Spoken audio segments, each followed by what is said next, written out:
There we go.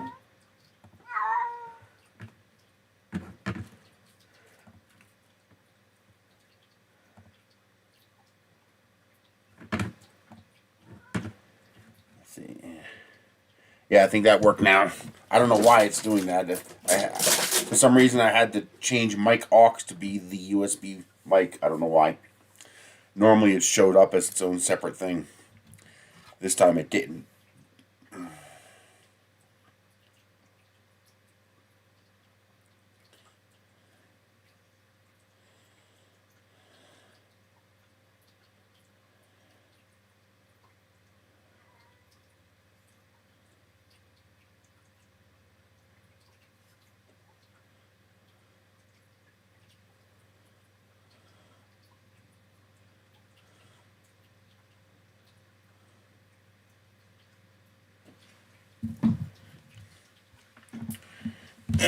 So how was your guys' holiday?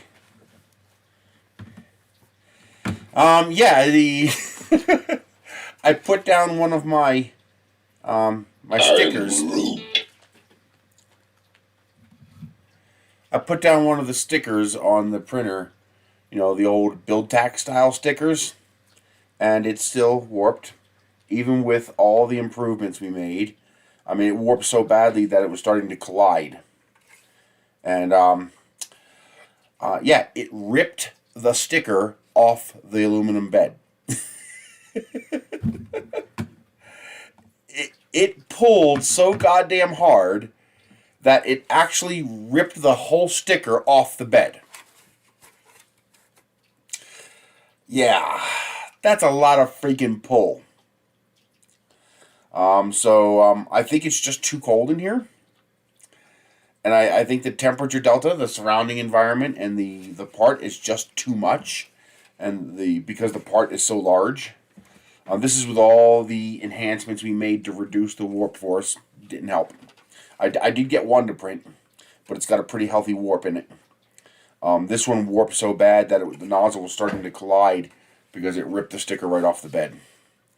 So, Vision Miner is sending me some nanopolymer, and we're going to try that. He says that stuff won't let go, so we'll try that. He thinks it'll work on the aluminum bed, too, because I'd prefer not to put the glass back on if I can help it, but if I have to, I'll put the glass back on. But yeah, you can see how it's really compressing. You see how it's like seriously compressing those layers. It's hard to see how much it's warping from this, but you can see it in the end here. It's warping so badly, and this one was warping from all four corners. It pulled the whole sticker up off the bed. That's mind blowing. I've never seen something warp with so much force. That's just wow. It's like, what the hell? But so I've paused doing that. I'm just wasting filament, so I stopped until I get the nanopolymer, which should be sometime this week. We'll try the nanopolymer out and see how that works. So since I couldn't work on that, I went back to working on my my ultra lightweight nose cone with the video camera built in, and I'm pretty satisfied with this final version. I've designed it in such a way that you can put this nose cone and internal coupler onto a paper tube if you want, or you can print the entire thing in plastic. Some people prefer to use more paper than plastic, so I'm making it compatible both ways. But yeah, the itty bitty camera sticks out there, and there's a little I get these little 1mm screws that I put through the plastic to hold it together. So you can actually take these screws out and this can all come apart, because you need to be able to take this apart in order to be able to get to the SD card slot and to get to the charging port to recharge the camera. And I still haven't figured out a equitable way to get to the buttons. Oh god. To start the recorder. I'm probably just going to have to put a hole in there and use a little screwdriver to tap the buttons. But yeah, that came out really nice. You can get these cameras, no matter what camera you get, when you strip it down to just the camera itself, inside here, you can actually see it there, the little circuit board with the battery, and then the camera's on a little flex tape.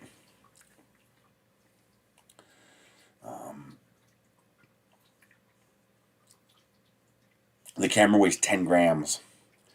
And if you get the one that comes with the RCA video out, that one actually strips down to 7 grams. So the whole thing ends up weighing like 15 grams with the camera.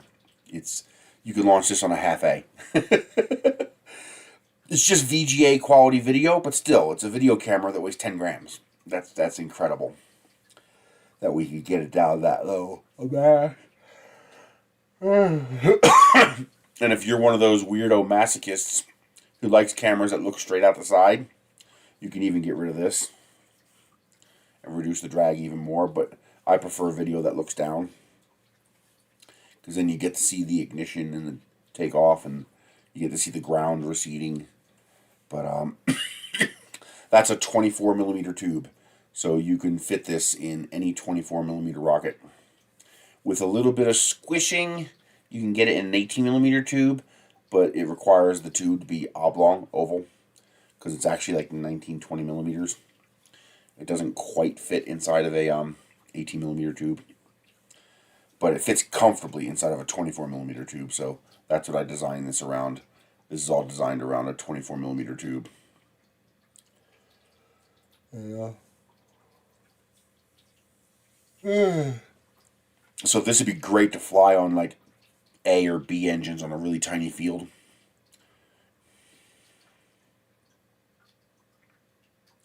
There's no reason to. Oh, you mean 2 cameras? Oh yeah, you could absolutely double this up and put 2 cameras on here. That's actually not a bad idea. What's a pity is that actually if I did the double trouble, so if I did 2 of them side by side, you could do stereoscopic. If you could line up the videos well enough in post, you could do a 3D effect. But the problem is, at this spacing, your depth perception is good for about 30 feet. So at this spacing, meaning 2 of these apart, your depth perception is only good for about 15 feet. So there's really no point in doing a 3D effect. Evening it out doesn't matter. At these high Reynolds numbers, when you're talking about objects this small, this doesn't really do anything. It really doesn't. It has such a minimal effect.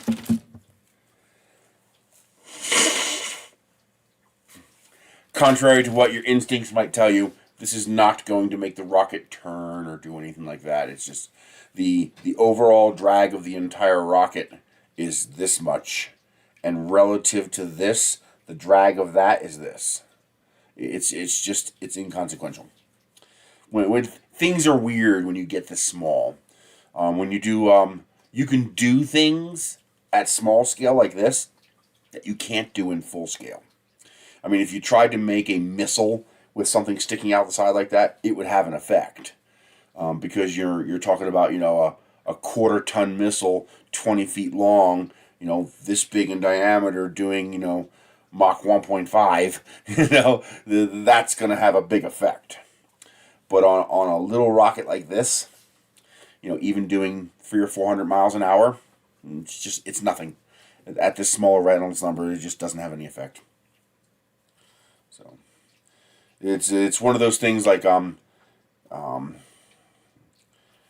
we could never make a bumblebee work at full scale. If we made a bumblebee this big, it would never work. Part of the reason bumblebees work is because they're this big. when you're that big, the atmosphere is more like water to the bumblebee. It's more like a soup. And at that tiny a scale, things just behave differently. So at this scale, it just doesn't matter. And, so that came out really, really nice. I look forward to spring. Well, I'll get to fly that. Because I'm sure as hell not going out to fly rockets in this weather. Especially because these things will probably crack when they hit the ground at this temperature.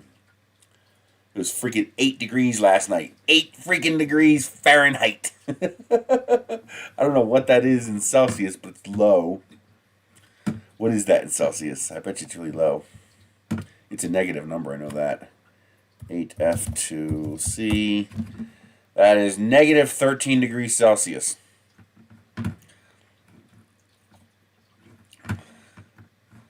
So I was like, yeah, no. Let's put that there. That there. Let's just overlay this on top.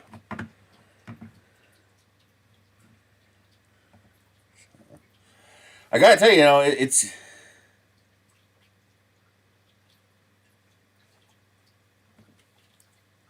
Wow. Where are you at? Oh, you're in the Netherlands or something like that? Or Finland or... Norway. We have seen negative 30 here, not since I've been here, thankfully. Hopefully not this winter.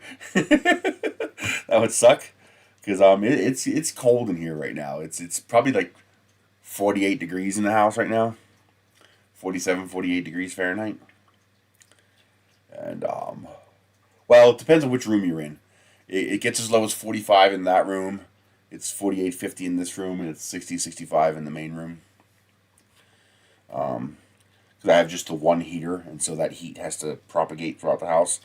It's actually amazing how the doorways are like gateways for the heat.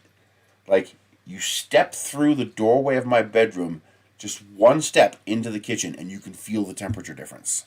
It's like that big of a jump just going through the doorway. The doorway is that much of an impediment to the spread of heat throughout the house.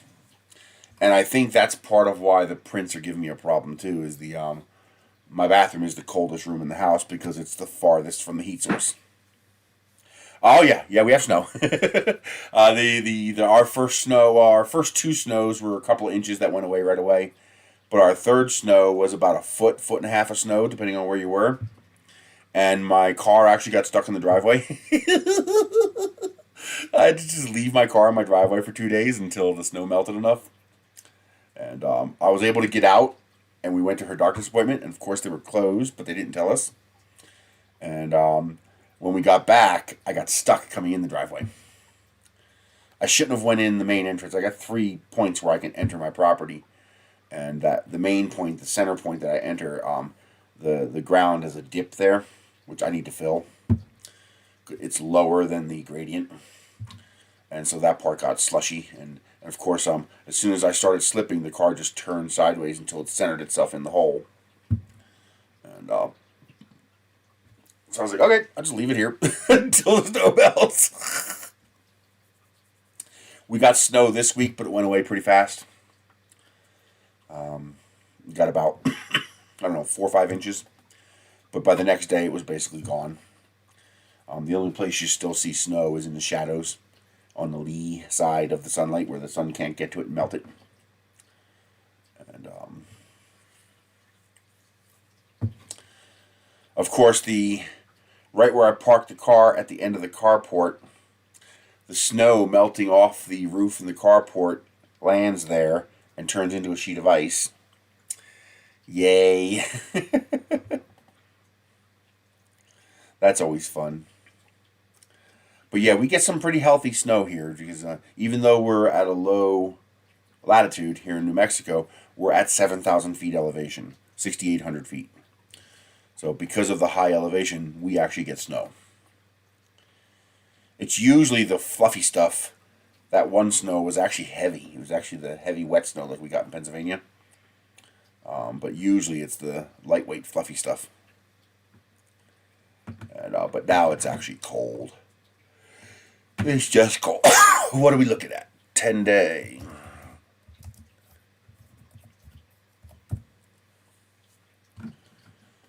Okay.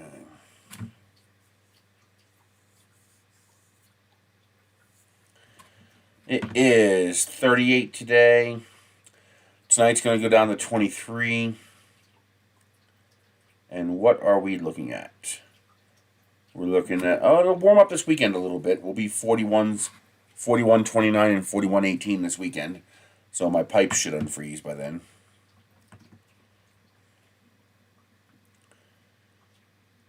Yeah, today is going to be, well, the pipes might unfreeze today. It's going to get up to 38, so it's possible they'll unfreeze, but usually I got to get into the 40s from the unfreeze.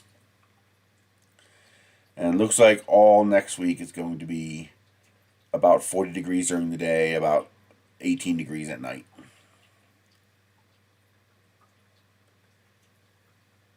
I wonder why Monday and Tuesday are so much colder than the rest of the days.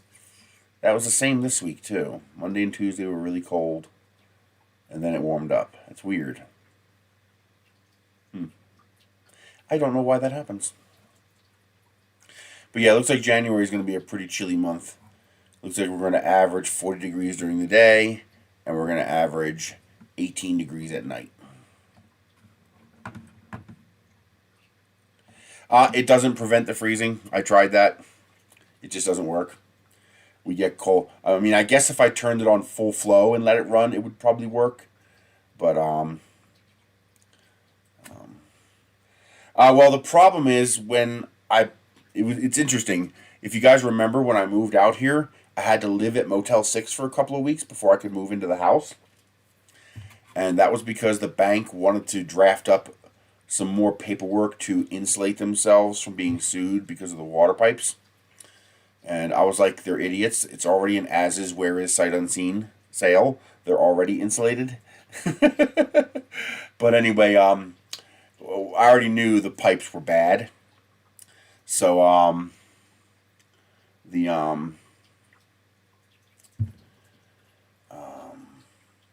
it had those gray pipes that tend to crack. And then when the water company came out, he says, "Oh yeah, I remember this place." I was like, "Oh really?" He's like, "Yeah, the bank called me out and had me turn on the water, and it leaked everywhere." And he's like, "You know it's gonna leak if I turn it on." I was like, "Yeah, I know. Can you put this in?" And I gave him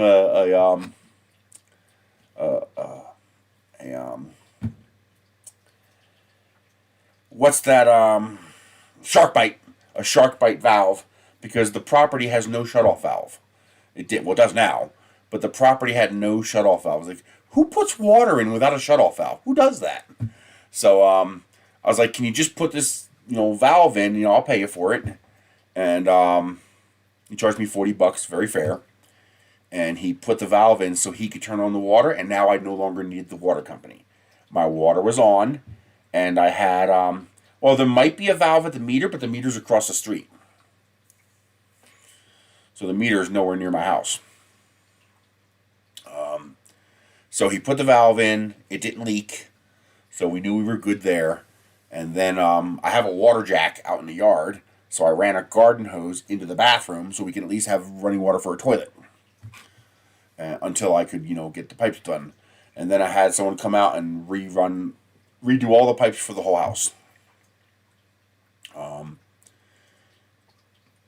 So I got PEX now for the whole house.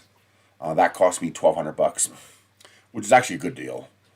But the problem is the way this house is designed. Okay, so you have the metal frame of the house.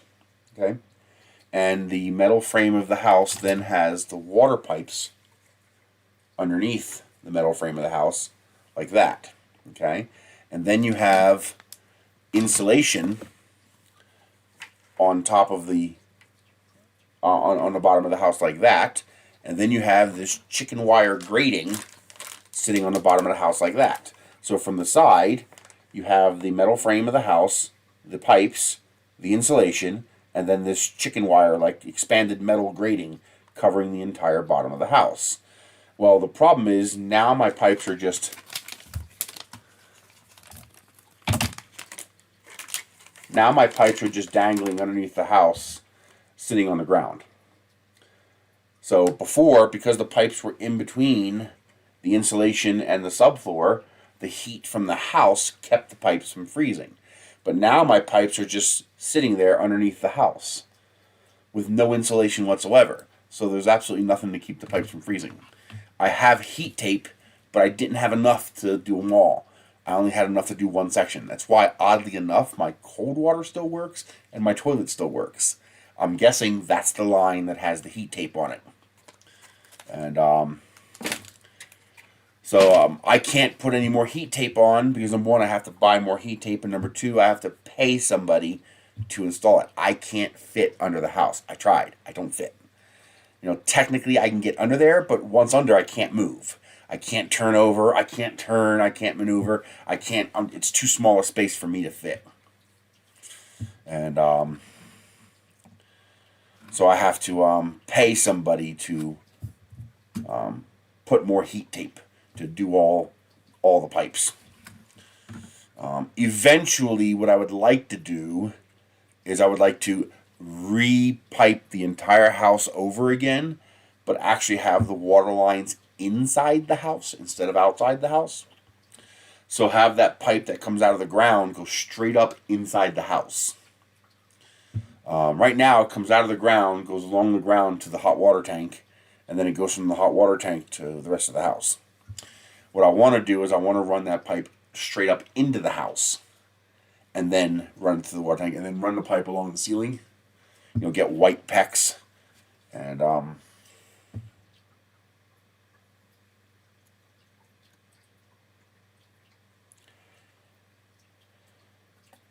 no, it is the amount of usage of water, the cool water. I mean, I don't understand.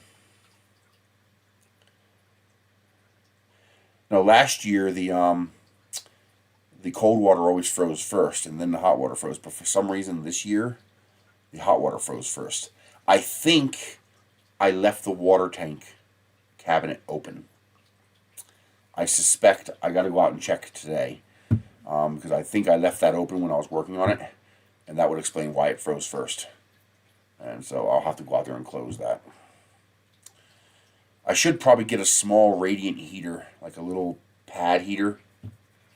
And I don't want to use a blower heater because that's a fire risk. But get a little, 50 watt, 220 volt heater pad and stick it on the outside of the hot water tank just to heat up the cabinet to keep it above freezing. And because God forbid if the hot water tank itself freezes, that would be bad. That would be really bad. That'd be a $400 tank gone. But the PEX can handle being frozen. The pipes, they're PEX. They can expand and shrink. That's fine. But the hot water tank would crack. But and I have no cold water at the kitchen. Just here in the bathroom. It's weird. So my guess is that line has the heat tape on it. That's my guess, is that one line has the heat tape on it. I know the heat tape's working because it's drawing power. Let's see. IoT, Smart Life. Let's see. Where is the heat tape? There it is, heat tape. Electric. Yes. It's currently...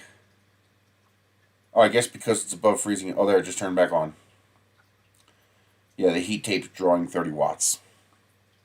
20 watts. So the heat tape is drawing... Oh, wow. December, it drew 5.6 kilowatts. But January has only been going for 10 days, and it's already drawn 3.6 kilowatts. So it's probably going to draw probably around 10 or 11 kilowatt hours by the time the end of the month comes.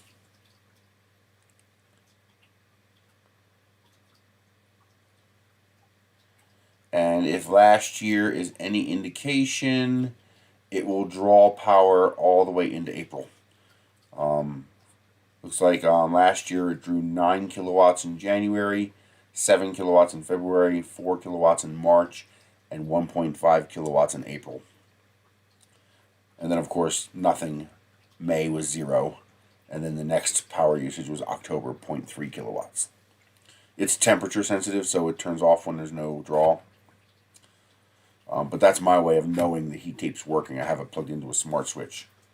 I thought I had 2 pieces of heat tape down there, but the other one is not drawing anything. Well, I see the other one says offline. I wonder why. I'll have to look at that.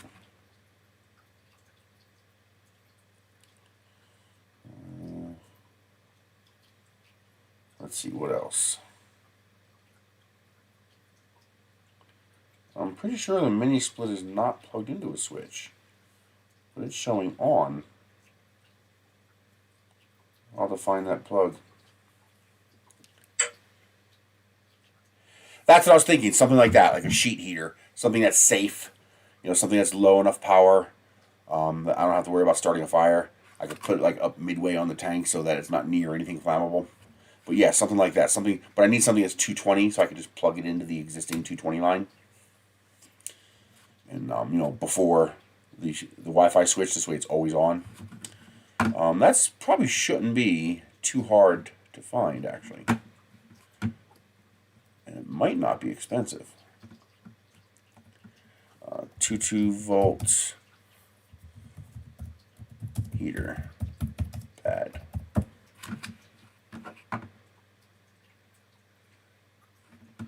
Here we go. That's too much though. I don't want to. 150 watts is a lot. And it's only 120 volts.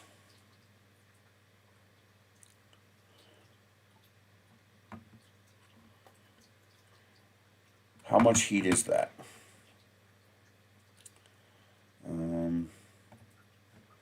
Let's see, calculator. 150 times 24 times 30 is 108,000 watts. Divided by 1,000.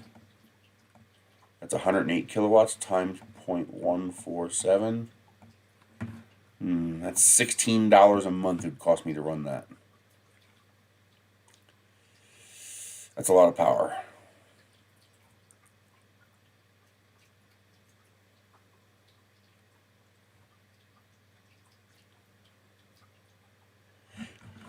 What about 12 volt?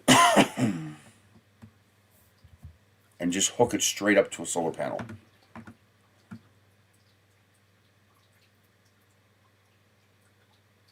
I could do that.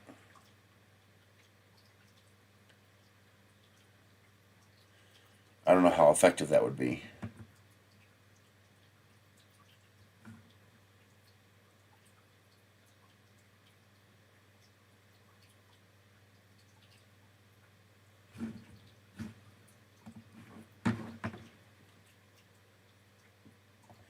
That's dangerous, and I'm looking to not be dangerous. That's asking for pain. I could just hook it up. It's only 150 watts. I could just hook it up to one side of the 220. 220 is a double pole, so it's actually 120 and 120. So if I only hook it up to 2 of the 3 wires, that'll be 120.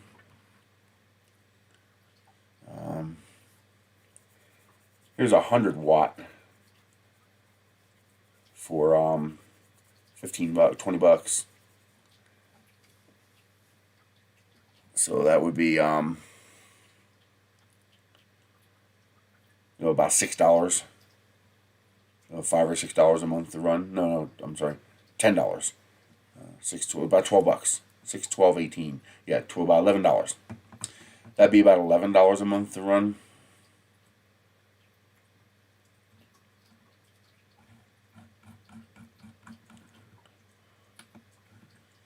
I'll have to see about that. I want to keep it simple for safety reasons, but I also have to watch out how much power it consumes because that's going to add to my bill. So I need to make sure I can afford that.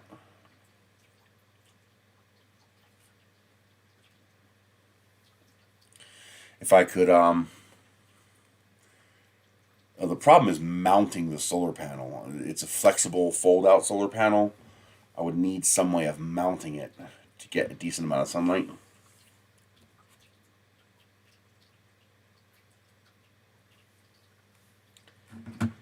Yeah, that's more common where you live, but not quite as common where I live.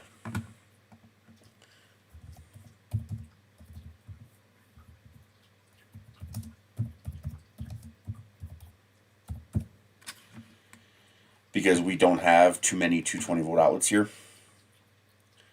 So most of our stuff is 110.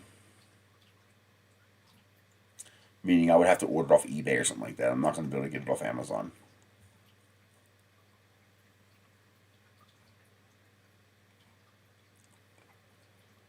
Yeah, everything here is 110 volt. Which makes sense, 220 volt outlets are not common here. Where you live, 220 volt outlet is the standard, the norm. So everything you buy is 220. But everything I buy is 110 because that's what's available here. So I would have to get it off eBay or something like that. Amazon doesn't seem to have it.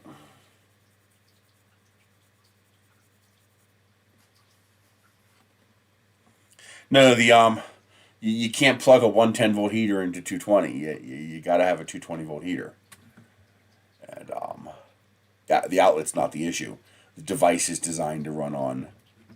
I didn't think about Walmart.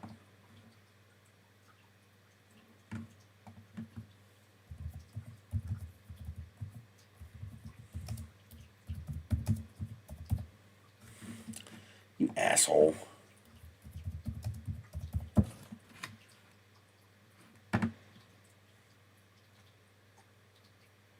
Oh yeah, see, there's a Reptile heat pad, 220 volt.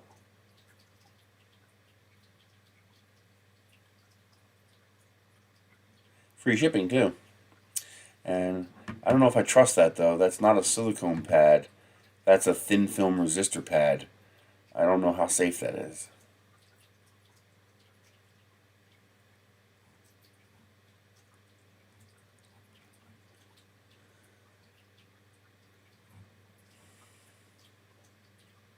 Yeah, I think I'd rather spend extra and get a good quality silicone pad. I don't know if I trust that thin film resistor pad.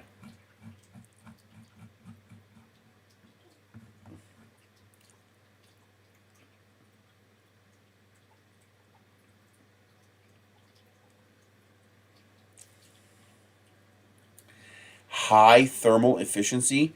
All heaters are 100% efficient. High thermal efficiency doesn't mean anything.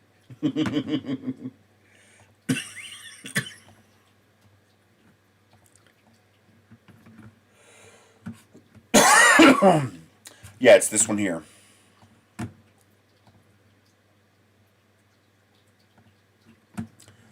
It's a thin film resistor heater. I don't know if I trust that. I don't know if I trust that wire.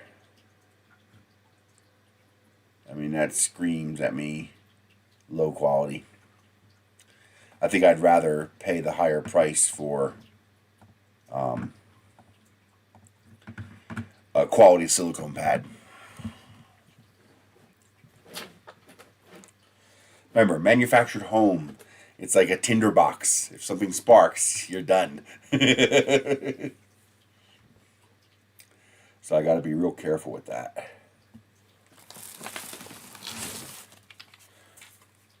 I do have a new meter.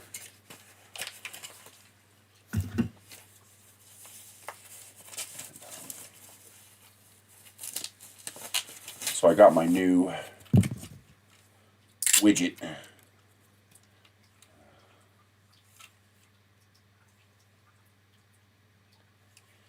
Wait a minute, this is supposed to be 220.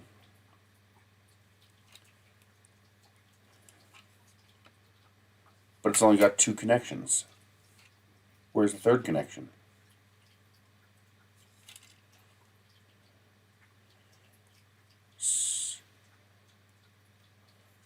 Oh great, this might not work for me.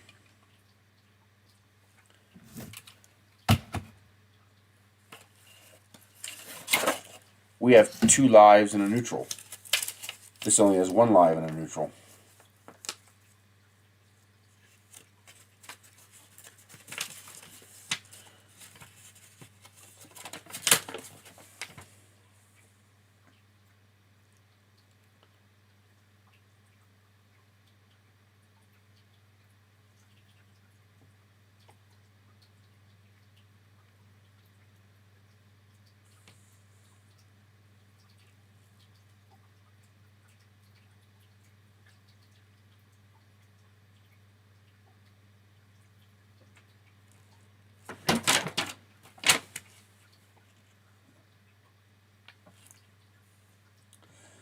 This might not work for me.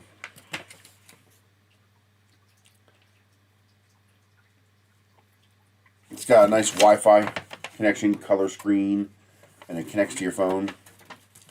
I was hoping to use these for my other things like my dryer and my hot water tank and my electric car power outlet, because these will handle 100 amps.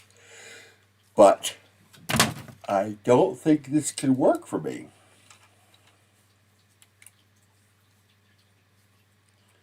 It only has 2 connections. Our 220 volt has 3 connections.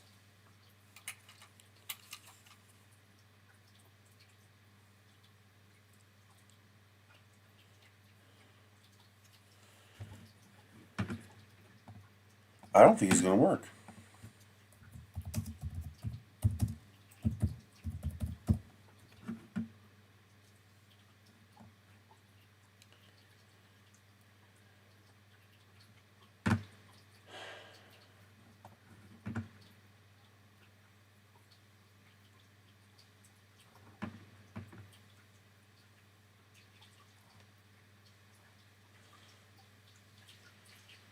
I think this is designed for single phase.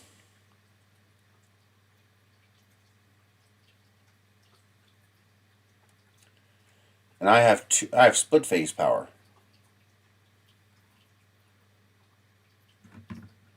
Oh, that's annoying.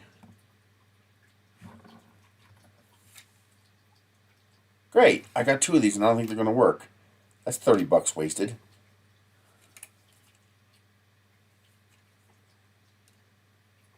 I'm pretty sure that's not going to work for me.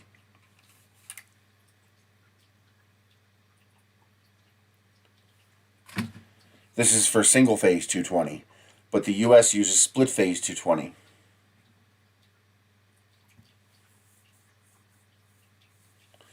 Well, this specifically says line and neutral.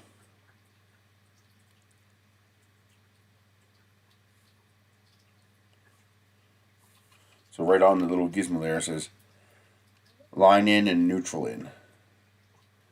But I have line neutral. I have 2 lines and 1 neutral. That's really annoying because I thought this said it was good for US split phase.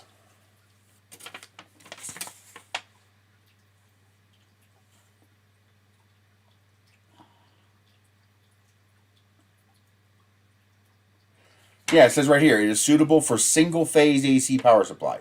I have split phase, so this is not going to work for me. Great! That was a waste of money.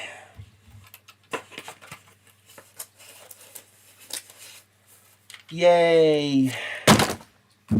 I was really hoping that would work. I bet you the listing says split phase, and they lied. Or they meant to say not split phase.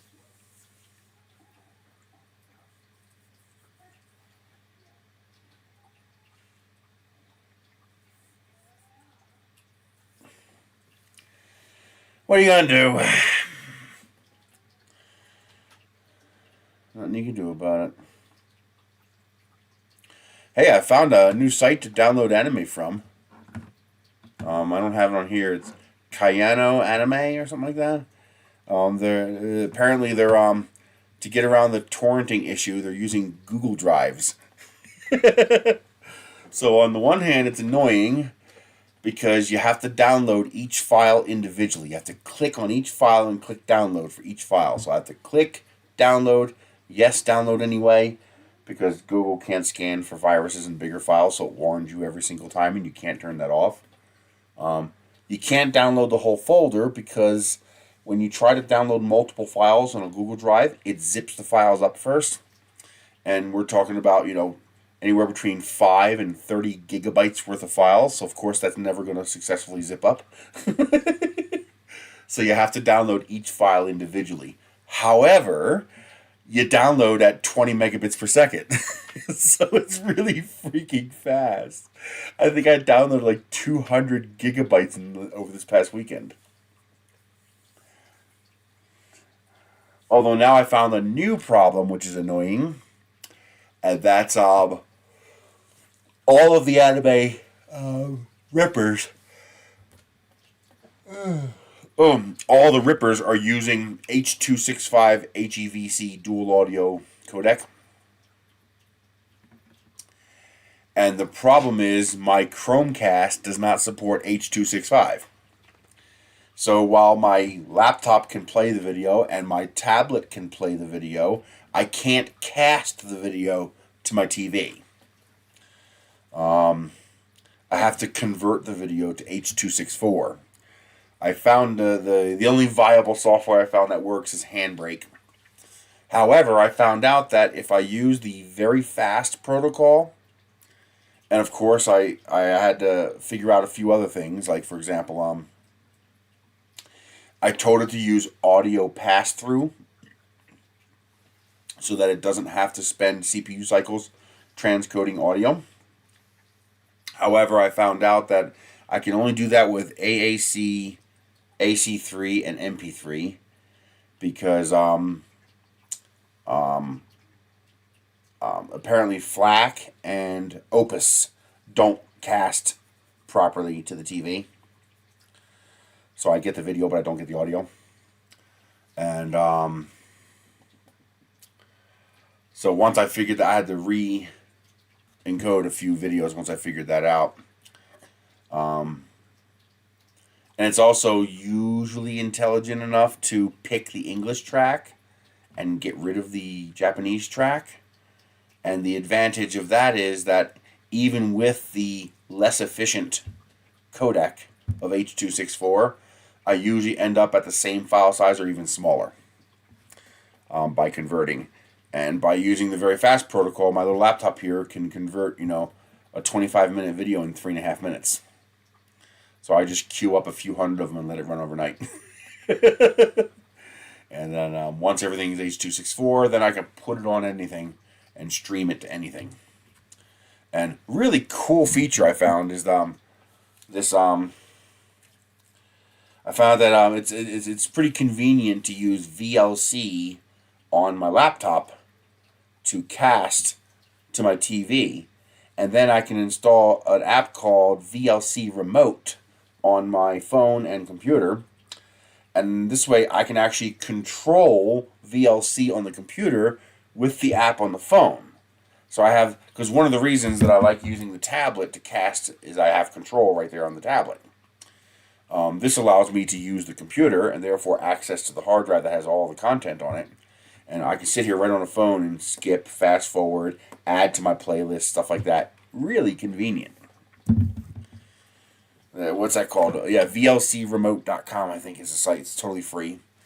And Handbrake is free and VLC is free. It's nice. The remote software is actually a little bit annoying. That I paid the $6 to add all the features and unrestrict everything, and it's actually less convenient than the free version. The free apparently the VLC remote can do a whole lot more than just VLC. It has a whole bunch of other things it can do, and so when you open it, it's very annoying. I want it to default to this screen here. This is the VLC remote control screen, and this is what you can hit play, skip, fast forward, whatever. You can change where it is. Let's see, how do I show this? I don't even know how to show this on here.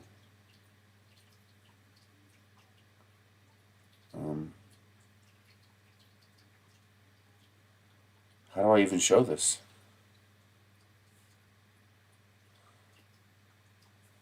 I guess because I'm not connected, it's not letting me see it. But it has this screen with all the different functions it can go to, and for some reason it keeps defaulting to that screen, and I have to tap VLC to get back to VLC. It's only one tap, but it's annoying. I want it to default to VLC. I don't want it to do that. Hey, Alien Destination. Not too bad. A little cold, a little chilly, but not bad. I gotta say that even though that heater is way underpowered for this house, it's kicking ass. It's doing a decent job.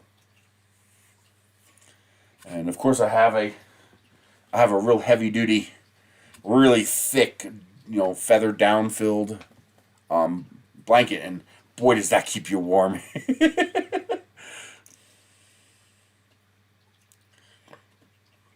And the cats like it too. Although one of the bastards puked on my blanket. Son of a bitch. So now I gotta clean up the blanket because there's a spot where you can see their puke. The hairball. It's like, damn it, cat. Get off the bed before you do that.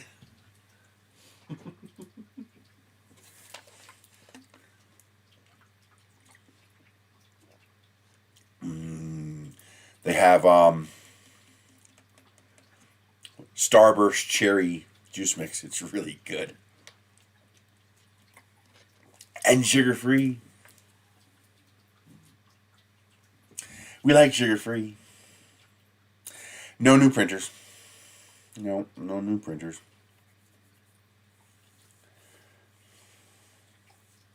I reserved my table for Rocky Mountain Rep Rap. So they charged this year $25, but you know, apparently they had a lot of people cancel last year, and so they're trying to avoid that. But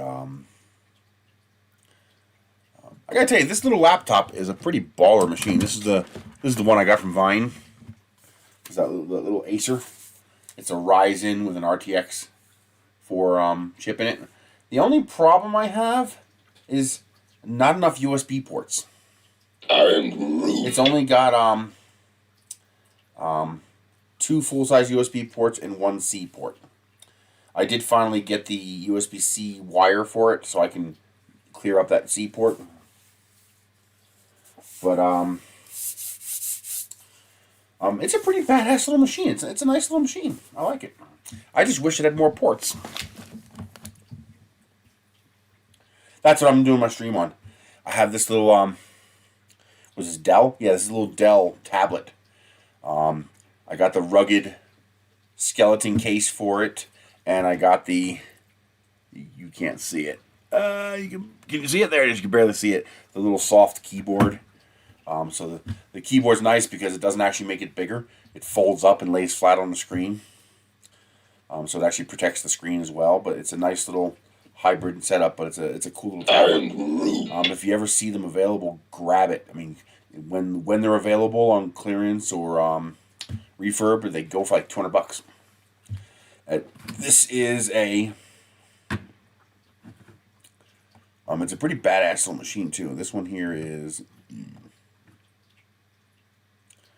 I got 16 gigabytes of RAM with a 1.8 to 2.3 gigahertz Core i7 1061 OU. So Core i7 with 16 gigs of RAM and a 12-inch screen. You know, it's a nice damn machine. I'm very pleased with it. My only concern is I try not to use it too much for other things because you know, it's got a little tiny cooling fan in there to keep things cool, and I just know that's going to get caked up, and this is probably not an easy machine to take apart. Well, I'm not going to bring quite as much prints this year. That was a pain in the ass. So my plan is to bring all of my lightweight and heavy-duty shed components. You know, build a little something there with them. People can see how it goes together. I want to bring a few of the rockets. So I'll bring some of the prettier rockets, some of the new rockets I did. The blocks I'll bring, the cinder block I'll bring. I'll bring the 10-foot tall rocket. I'll bring one of those. And so I won't have quite as much junk with me this time. I brought way too much stuff. I brought so much stuff last time I couldn't even set it all up. Oh, I'll bring Captain Planet, of course. So he'll definitely come. I'll have him on the table this time. I gotta make a base for him. I gotta print out a base so I can stick him into the base and secure him so people can't knock him over.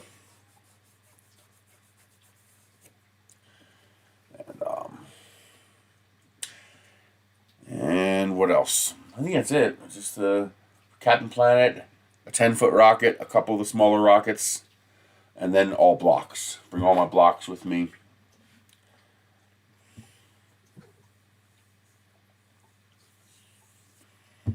I should print out some pictures of the rockets flying so I can show people they fly. And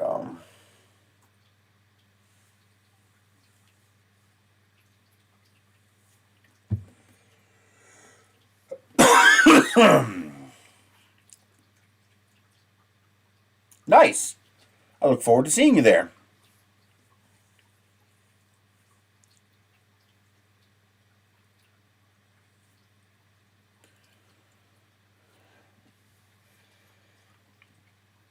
I'd love to get one. Eventually, I'd love to get one of those the bamboo printers at the AMS.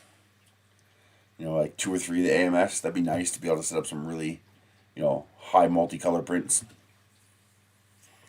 So, although it's going to be harder to sell things at it this year. I guess they got in trouble, but now you have to have a tax license for Loveland to sell something. So not only do you have to collect tax, but you got to pay $25 for the license. That's annoying. Yeah, but the A1 only supports one AMS, meaning you're limited to 4 colors. I want the multiple AMS.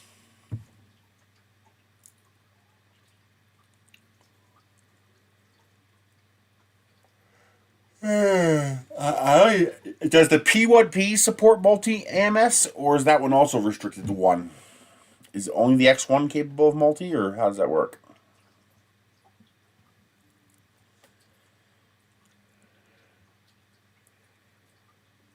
I'm not sure about that. Boy, did you guys see that that guy's new print? He posts to shorts a lot. He has the chimney that looks like some kind of, horror torture device cabinet that opens up and it's got the Santa Claus upside down through the chimney. That was so good. I just saw it. Let me see if I can find it again.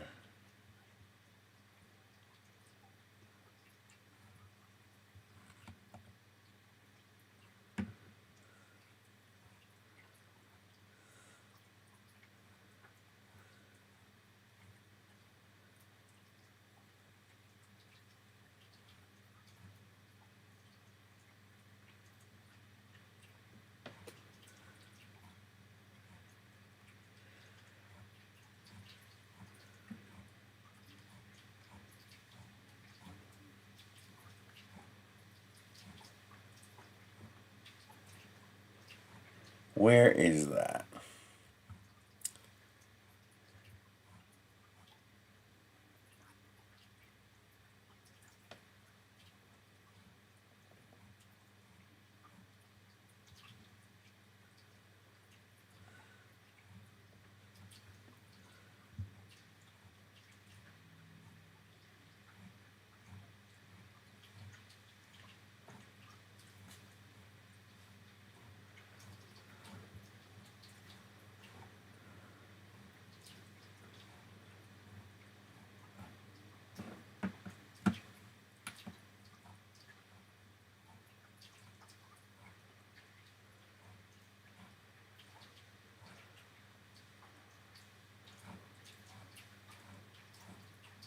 Where the heck is it?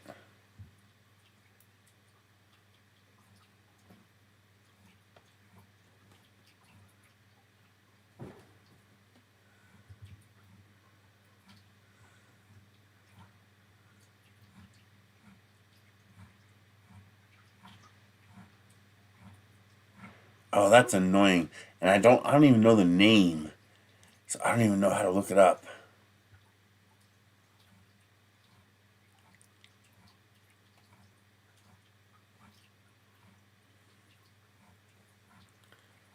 That's annoying. Maybe it's on Thingiverse?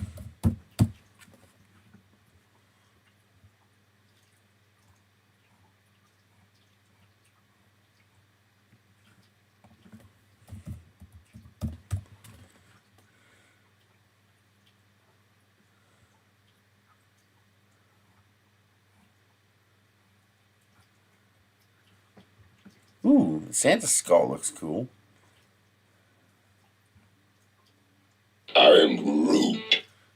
Santa Snorlax. I don't know where it's at.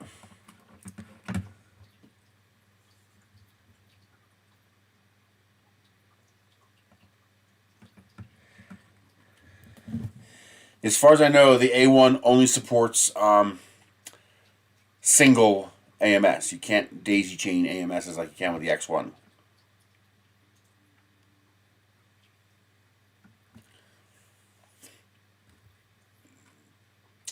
Well,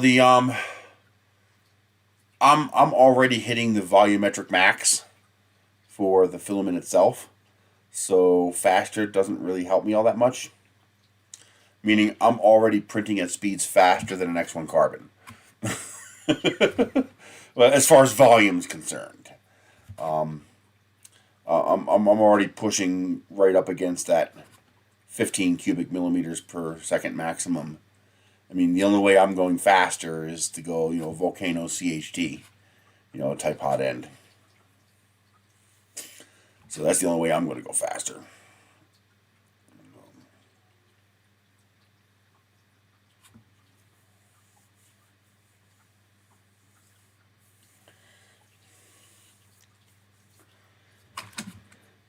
The X1 can take advantage of those speeds because it's using a 0.4 millimeter nozzle and you're printing with 0.2 millimeter layers. So you're nowhere near your volumetric max. So those printers can go really, really fast and not hit your volumetric max. I'm hitting my volumetric max. So I have to upgrade the hot end if I want to go faster. And the problem is there's negligible benefits from going faster. I mean, if I upgrade my hot end to the absolute maximum, say 20 cubic millimeters a second, that's only a 30% increase in speed. And I'm gonna pay $100 for a 30% increase. It's just not worth it.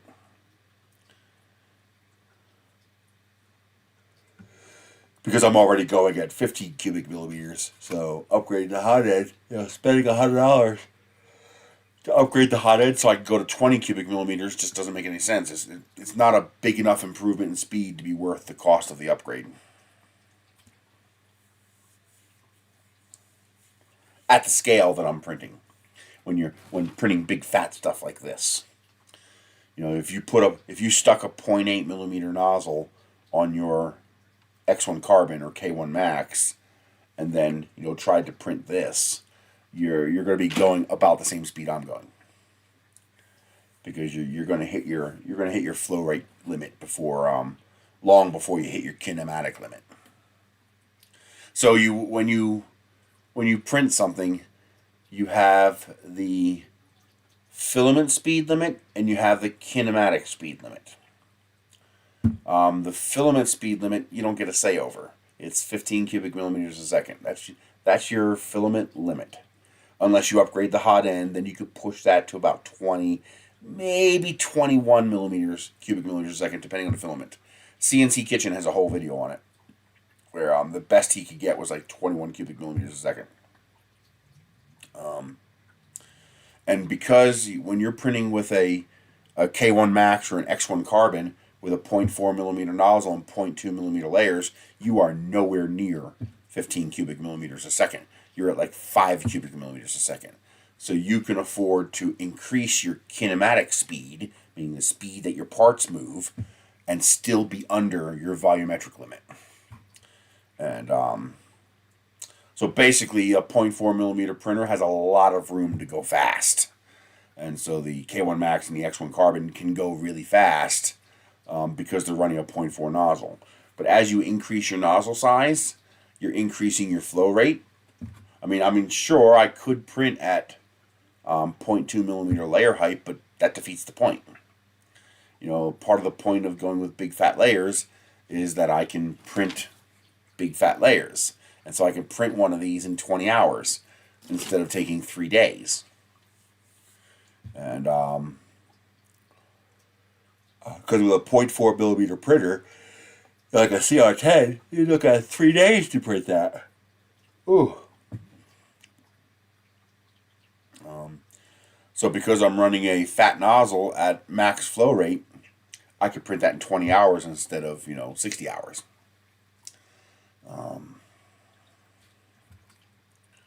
So I'm going fast in a different way.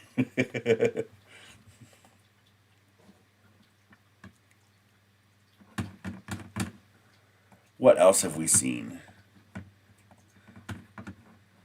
Let's see. This is pretty cool. This guy has a 3D printed shirt that he designed. Huh.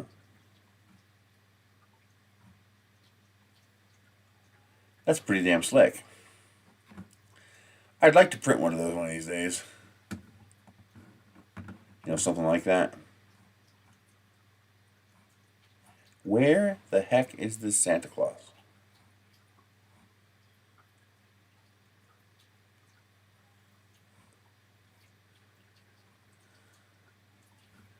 Search. How about Santa chimney? Is that it? No.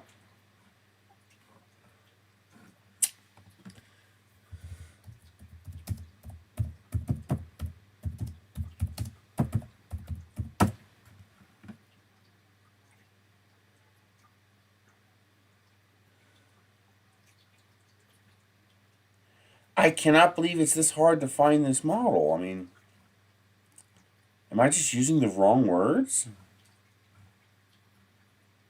It opens like a segmented Iron Maiden. It's like each layer of bricks opens up separately, but they're all connected and they all have magnets, and so it looks like a freaking a medieval horror sci-fi Iron Maiden opening up, and you can hide something inside of it, and you got the Santa sticking out of the chimney. It's really cool. I just saw it, and I don't know why it's so hard for me to find it.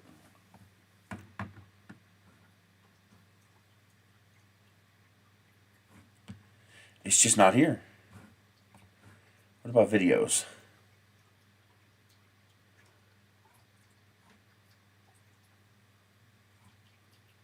Why is this so hard to find? It's a brand new model. It should be easy to find. It's a multicolor print. Oh, maybe I do that. Santa chimney multicolor.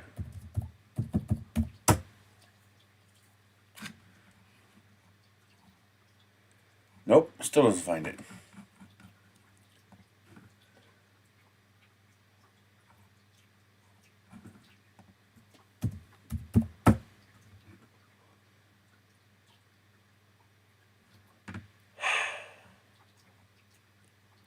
I cannot believe this is so hard to find.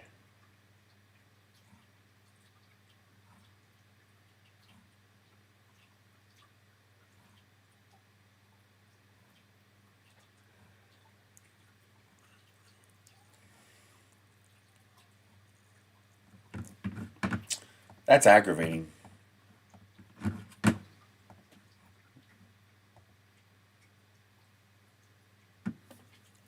That's really aggravating. That hard to find. What am I doing wrong?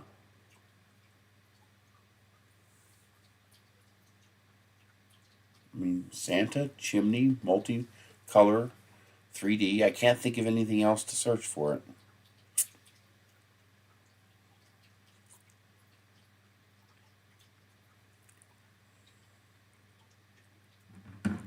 It should not be this hard to find it.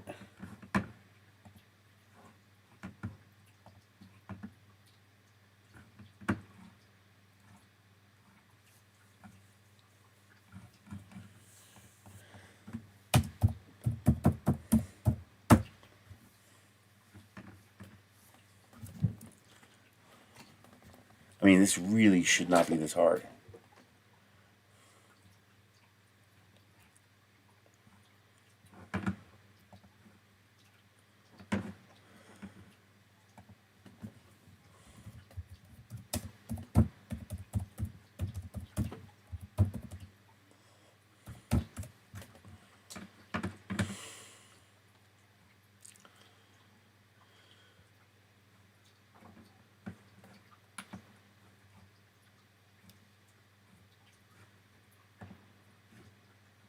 Oh, is that it?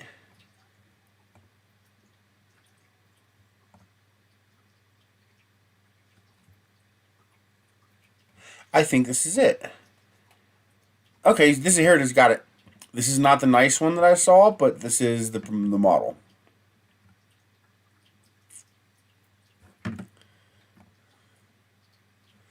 I don't have an affiliate link for this, but that's okay.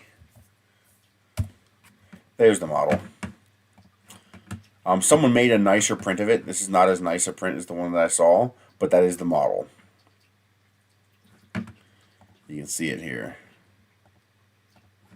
Yeah, that's just got an Iron Maiden straight up evil look to it.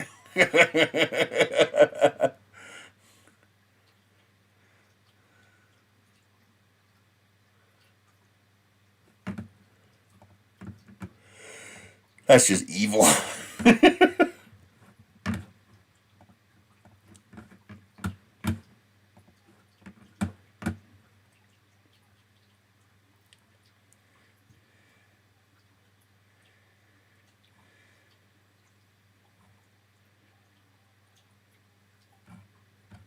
So, are there any makes of it?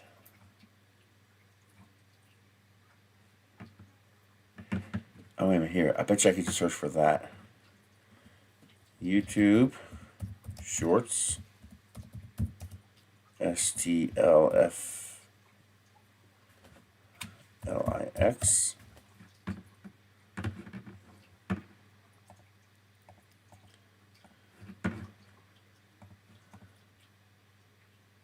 STL Flicks.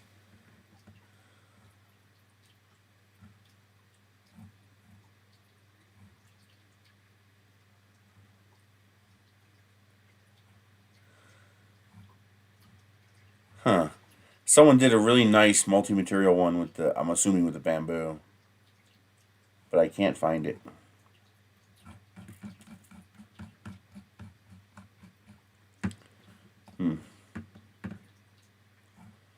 That's annoying. But anyway, there's the file. This one looks really cool too. I want to print this for my mom. She loves her some skulls. So I want to print that one for her. Let's download that. Download.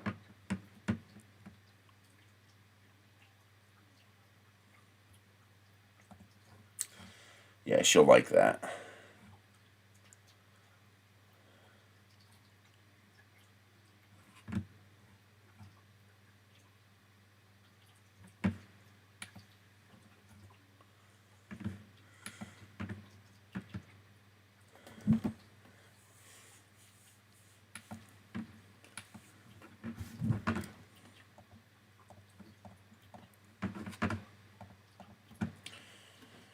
I'll probably stick. I got some really nice filament I could print that with.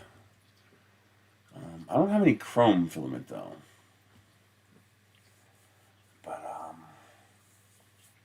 I got that blood diamond red, which will look really nice. Printing that.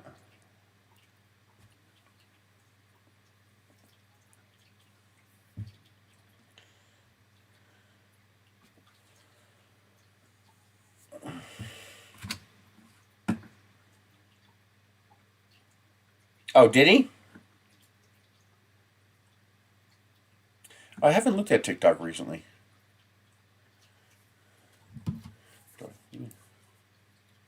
So I know I didn't see it on TikTok. I'm 99% certain I saw it on Shorts, and it wasn't Lightspeed. Let's see, media, TikTok. Yeah, I could see him printing that. That would be something right up his speed.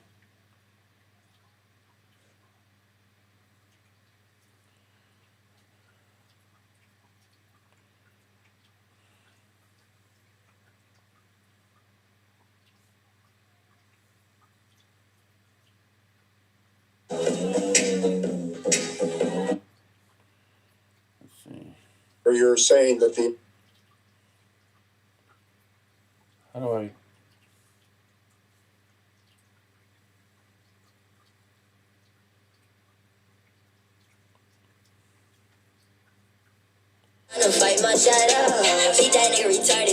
Stop automatically playing. Did you stop it? You fucker.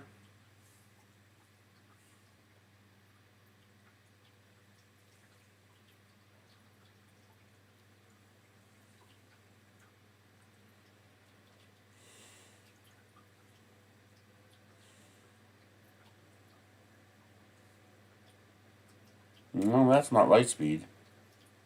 Well, it's not Lightspeed because that's got 0 followers and 0 videos. There's no way.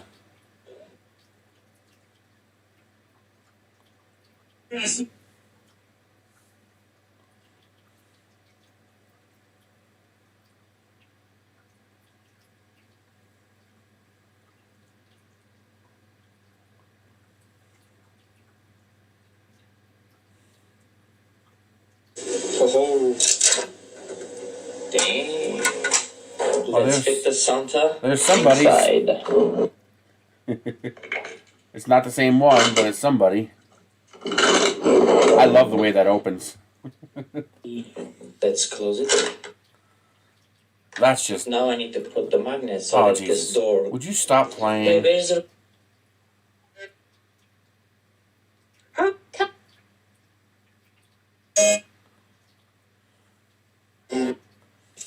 I hate the fact that it's always trying to play something. It's like, I want to scroll without you playing something. But yeah, that's a pretty badass print.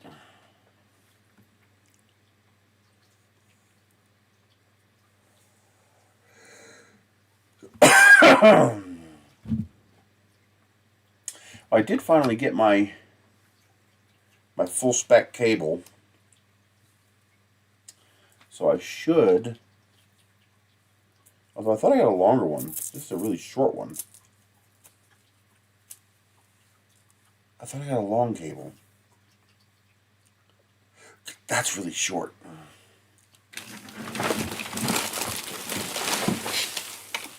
Let's see if it works on this computer.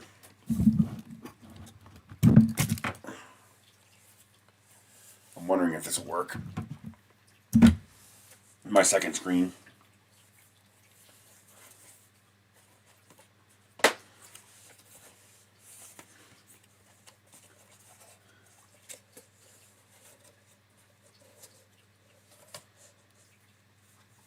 Oh yeah, it's gotta go this way. Nope. I always forget how this goes. Like there's a way to make this. Oh, is it this way?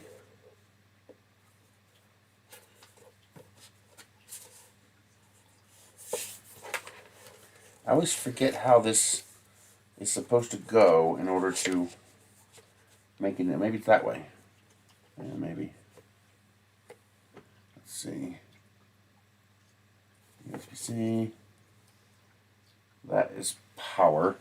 So I think this one is the USB-C spec.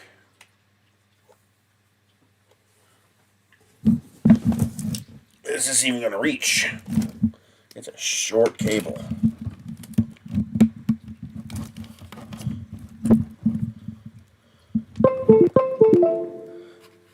Yes, there it goes. So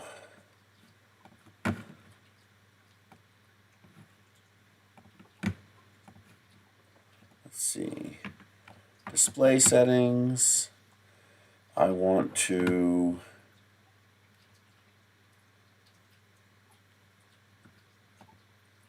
extend displays. Yes. There it goes. Now I have. It's supposed to be the other way.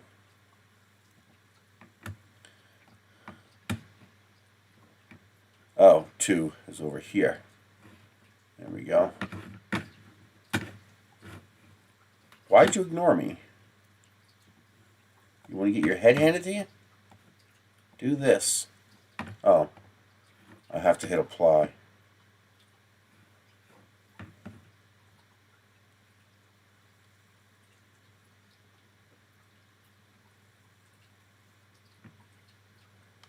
How do I get rid of the start menu from the other one?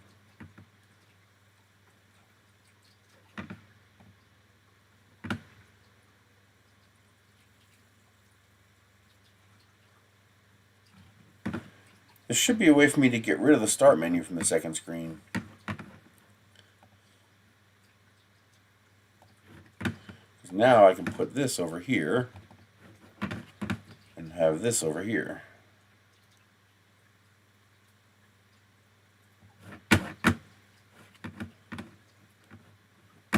There we go. Multi-screen is so much nicer.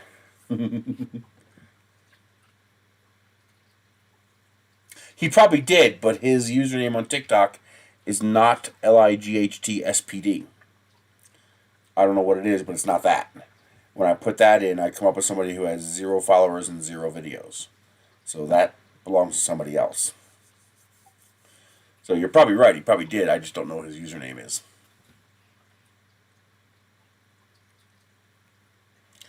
Nice.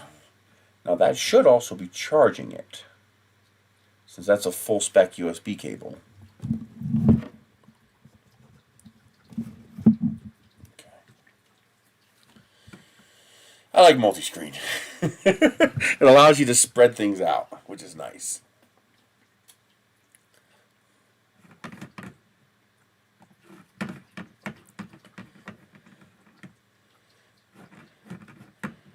And that also means I can show the second screen without being annoying.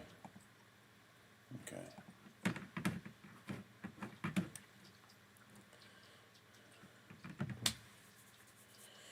And that means I need to show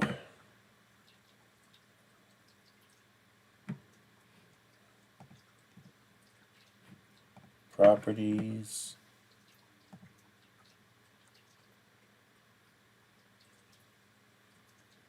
This one? Nope. How do I add display capture? Secondary.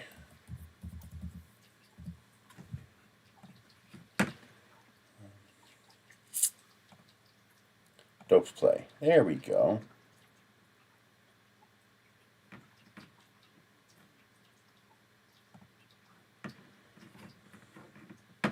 That's not what I wanted to do.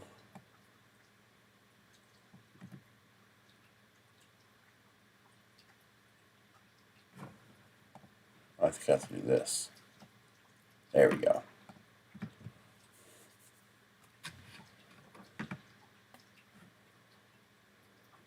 So I think I need to make a new scene. Scene 3. Why do you do that? Plus display capture. Add existing. There we go. Plus video capture. Add existing. Is it that one?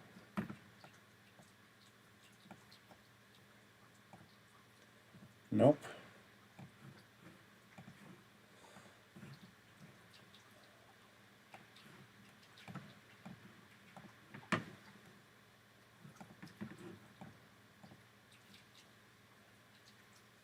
Video capture. Video capture. Why isn't it working? I don't know, but that's the other screen. And there's my main screen. And there's that screen. Okay. This does not need to be here. Remove. Actually, it'd be better if I added it to here. If I added display capture, add existing secondary. If I did this, and then this, then all I have to do is turn this on or off, and I can control which screen. So I can either show that screen, or I can show that screen.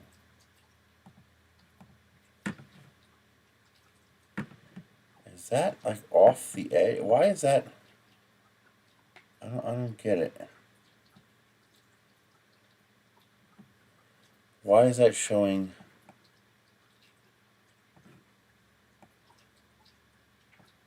Oh, because it's It's a 4:3 resolution screen. It's not a 16:9 resolution screen. Oh, we can hide the start menu and make that a little bit bigger. I forgot about that. Okay. So now I can either show that screen or I can show that screen. Nice. Very cool. Hey Cyberbob, how are you doing today?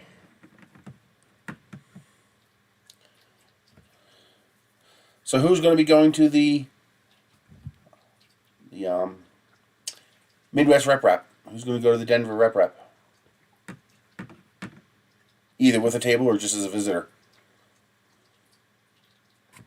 So, considering how popular it was last year, I'm expecting big things this year. There was a lot of people who held back last year, a lot of vendors who held back last year because they weren't sure. And because it was such a big showing, I'm hoping a lot more vendors are going to show up this year.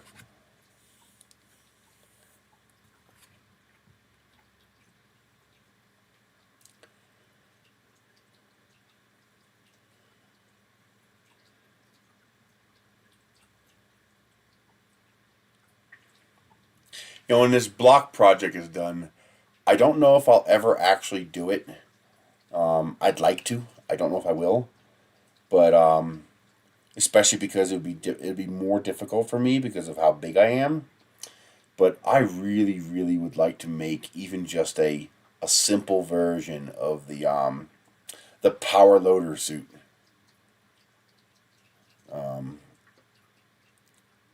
From Aliens. I'd love to make just a passive one. You know, I think that'd be really. It's one of my. I thought I saw something. It's one of my favorite sci-fi things. You know, as far as gadgets, I love that power loader. You know, who is it? Hacksmith. He made an actual motorized one. He made a working one. You know, full size tracks, everything crazy, absolutely crazy.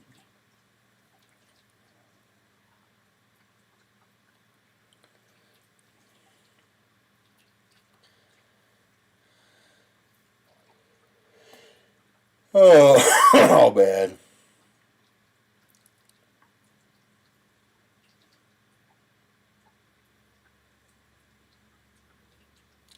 I'd like to go to Murph, but this is just too far. Too expensive. You know, I'd be looking at to go to Murph or Earth. You know, it's a $2,000 trip. You know, $1,500 to $2,000, and I just don't have that kind of money.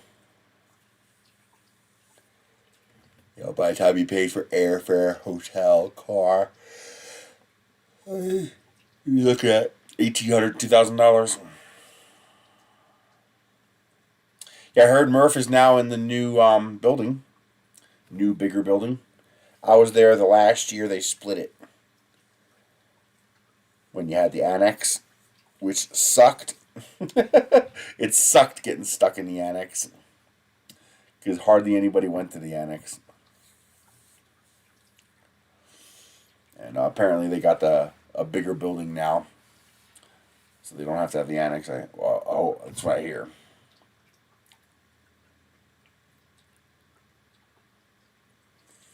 Yeah, someone got me a little flashlight for Christmas.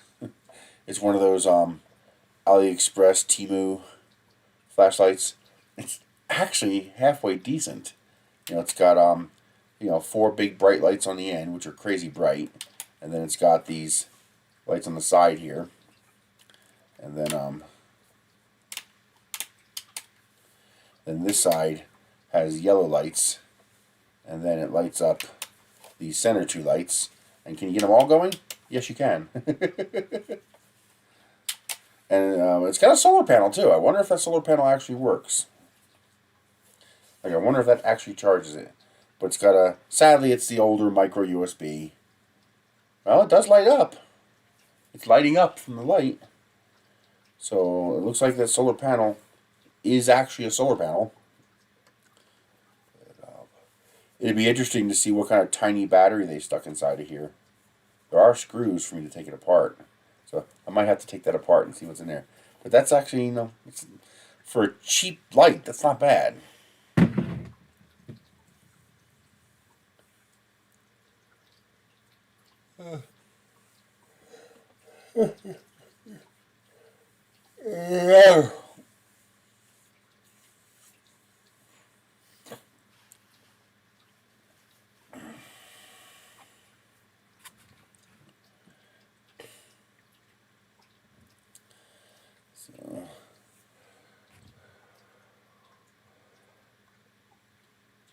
I'll probably go to get going soon. I got a Walmart order to pick up at 12 o'clock. I try to go midday when it's warmest.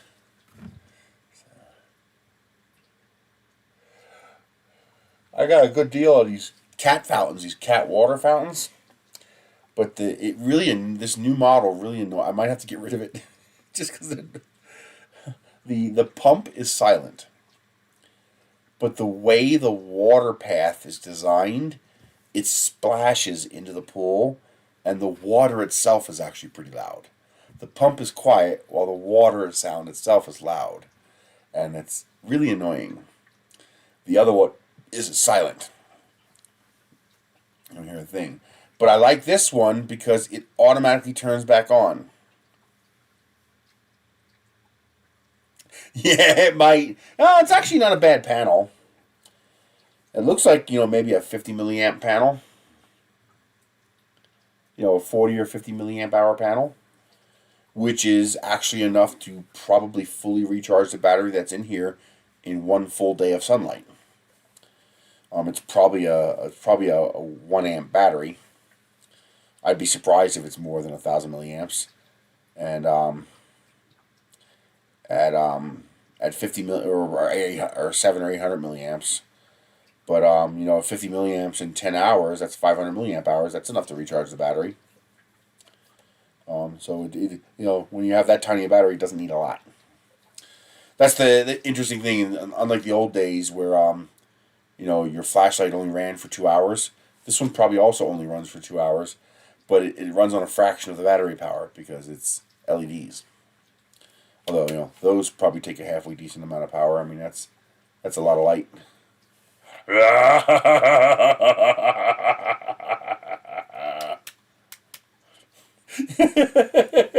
Good spooky campfire light.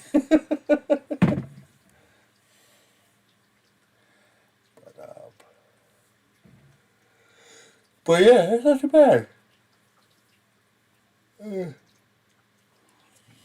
I wonder what it cost them to make this. I bet you it cost them like $1 to make this. If that. If that.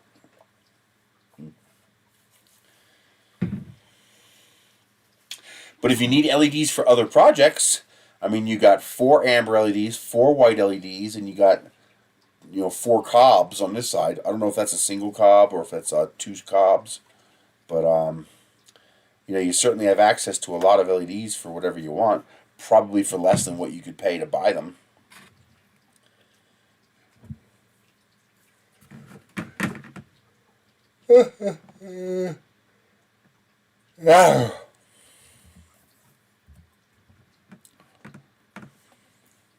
Anything new on printables? Bathroom shelves contest. Ow.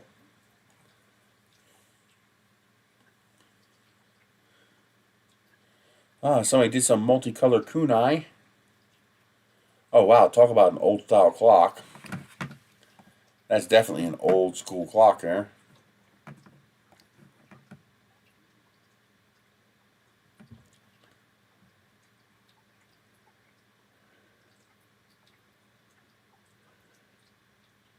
I don't know if I like this. That seems risky to me.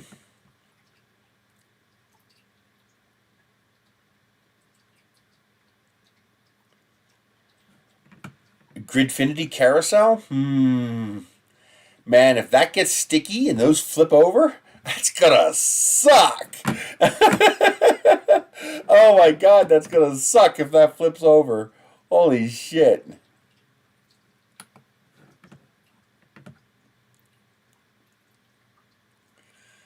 Oh man, that would suck.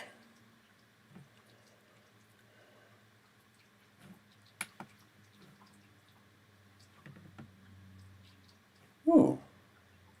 I still need to design my own case. I want to design a case that uses no hardware. That's all 3D printed.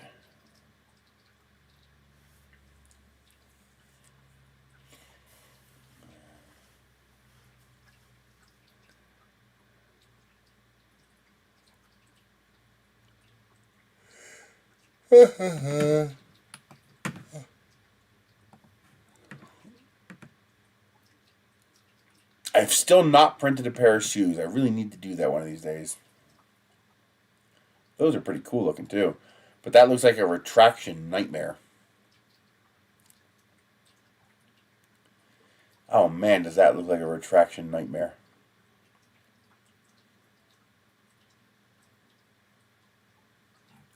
Not much. For those who weren't here at the beginning, I printed a couple of my the new bricks we designed to try to get rid of all the pull force as much as we could, and yeah, it didn't work. I put a build tack sticker down. It's not build tack; it's a fake tack. It's a like the Creality style sticker, and worked great. It stuck. It did not release. It stuck fantastically. Except for the fact that it ripped the entire sticker off the print bed. I mean, and I did it right. We're talking 3M adhesive. We're talking, full alcohol wipe down, hot water, dry. So no residue on the aluminum. The sticker went down perfectly, no bubbles. And, I heated it up to 100 degrees to cure the glue, make sure it was all nice and tight. And it worked great. And it still warped. Except it didn't release from the bed. So how does it warp if it doesn't release from the bed? It ripped the bed off the printer. It pulled the sticker off the printer. It literally, I heard this, and I'm like, what the hell was that? And then I heard the nozzle crashing.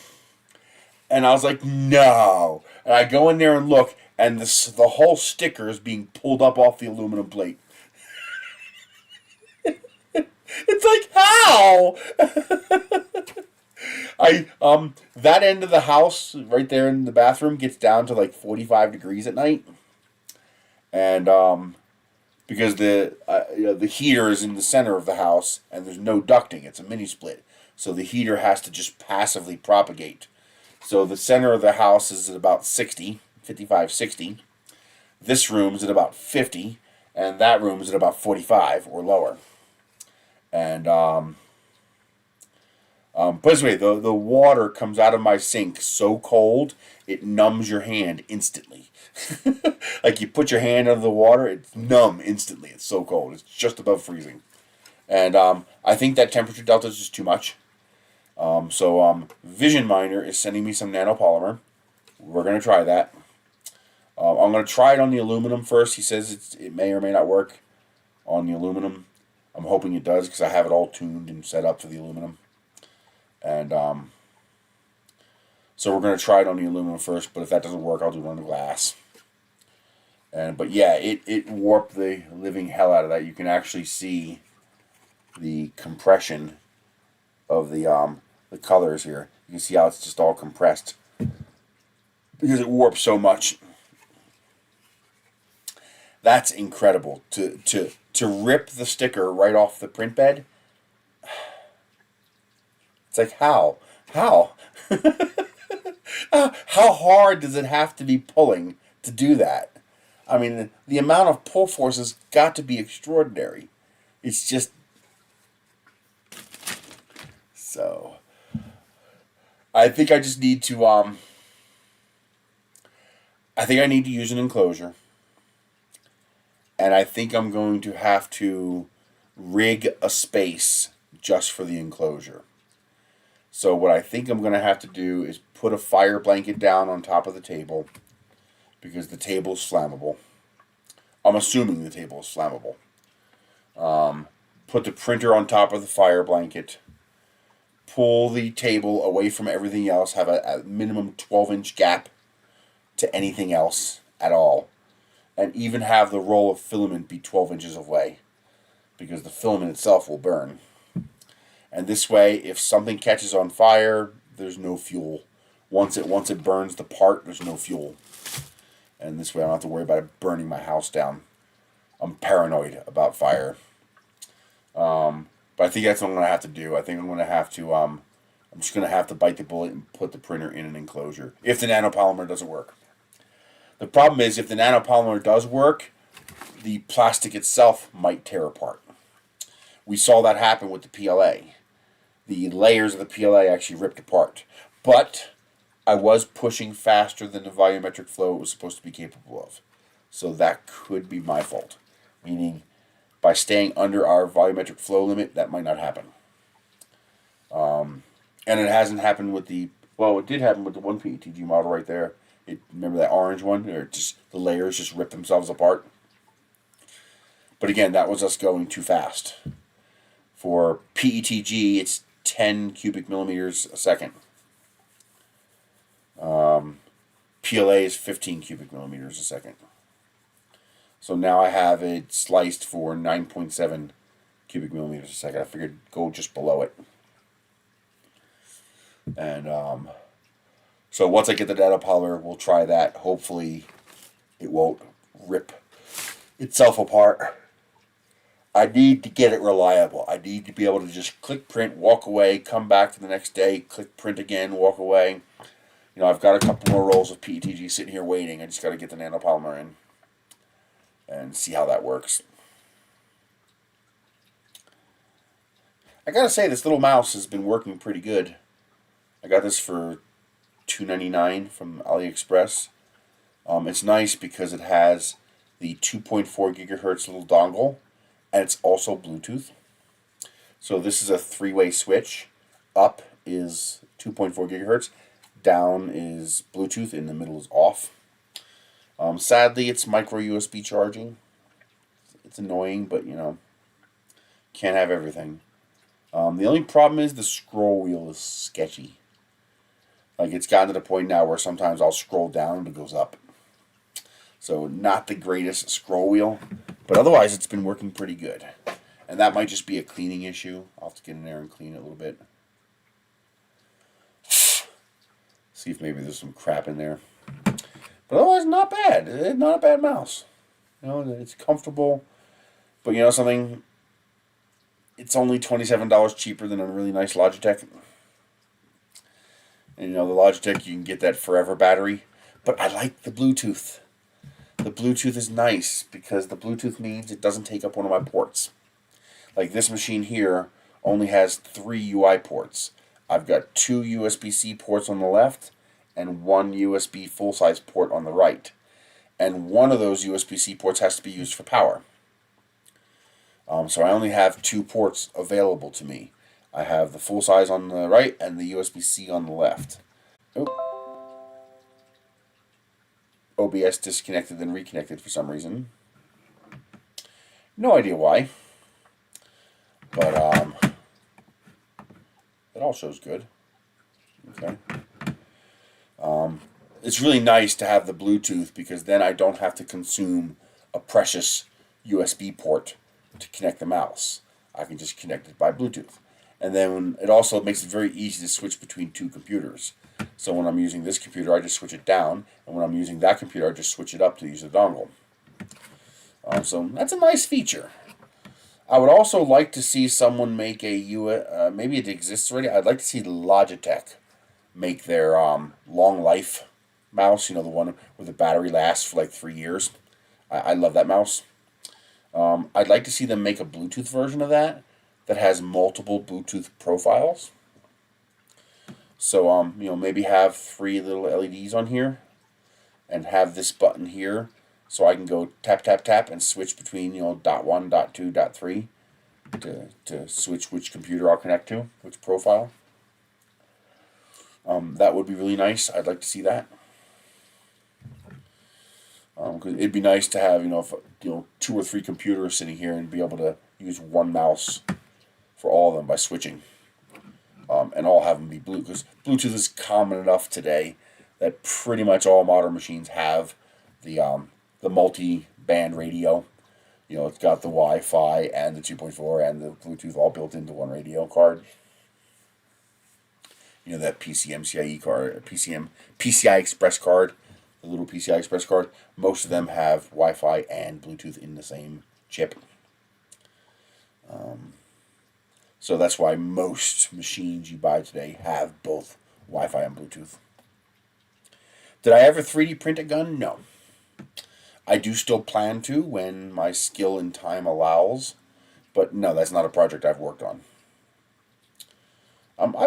It's probably something I could work on. I can never post it to YouTube, ever. You want your channel deleted? You want to be booted off YouTube forever? Yeah, post that. That's a really good way to get erased from YouTube forever, like banned. No monetization, you're gone. Like there are people who have had their accounts completely wiped out for stuff like that. So I could never post it to YouTube. But that's definitely something I want to work on. But it would be what we call a blunderbuss.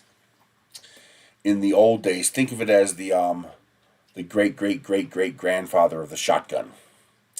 So in the old pirate days, they had a gun called a blunderbuss, and it looked like a trumpet horn as the barrel of a gun. And the point was, you would drop your bag of powder down inside, and then you would pack it with anything. You would grab memory cards, rocks, silverware, dirt, lead sinkers, pieces of glass, whatever you had. Whatever you had that was small enough to fit in there, you would pack the blunderbuss full of that debris, that shot, and then boom, and it would fire off whatever you loaded it with. That was a blunderbuss, and that's what I want to make, because a blunderbuss should be relatively low pressure. Now, that's relative, okay? Even a blunderbuss is pretty high pressure for a 3D print, because I want to make, with the exception of the firing pin, I want to make the entire piece, I want to make the entire unit 3D printed. Like no metal except for the firing pin and the minimum amount of metal legally required. Basically, you're not allowed to make a firearm that isn't metal detectable. So you have to have a minimum amount of metal in it so that a metal detector can see it. Stupid rule, but that's the rules. And I won't say it's the law, because I think the law is illegal. So it's not law. It's being enforced, but it's not law. You understand? So I call it rules. So I can't afford to fight the person who makes the rules because they have a bigger stick than I do, so I'll follow the rules. But yeah, so the idea is to make it completely 3D printed. And I think the way to do that is most of it will be PETG PLA, but the actual pressure chamber, I think the way to work that is a hybrid combination of nylon and TPU. So have a nylon pressure chamber, and surround that with a TPU sleeve for shock absorption. Exactly. And I'll just overbuild it. So, instead of the compression chamber being this, the opening will still be 12 gauge, but the actual plastic part, instead of making it this big, I'll make it this big. Okay? So it'll be that much more plastic to be able to handle all that force. And I would consider it a success if I can fire off 20 rounds and have the unit still be usable, meaning it hasn't broken. So if it hasn't failed after 20 rounds, I would call that a success. And but that's the idea. Design a blunderbuss. And the blunderbuss means I also won't have a breach. So I don't have to worry about a 3D printed part or hinge or anything like that handling the pressure. The back wall will probably be about that freaking thick, in almost 100% infill, and there'd just be this skinny little hole that goes through, and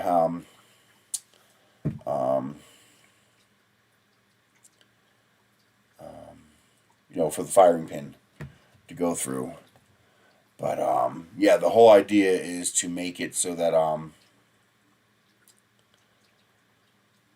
it's completely 3D printed, where the only non-printed part is the metal junk to make it metal detectable, and the firing pin, because you can't do a firing pin in plastic. It won't work. There's just no way to trigger the cap with a plastic pin. That has to be metal.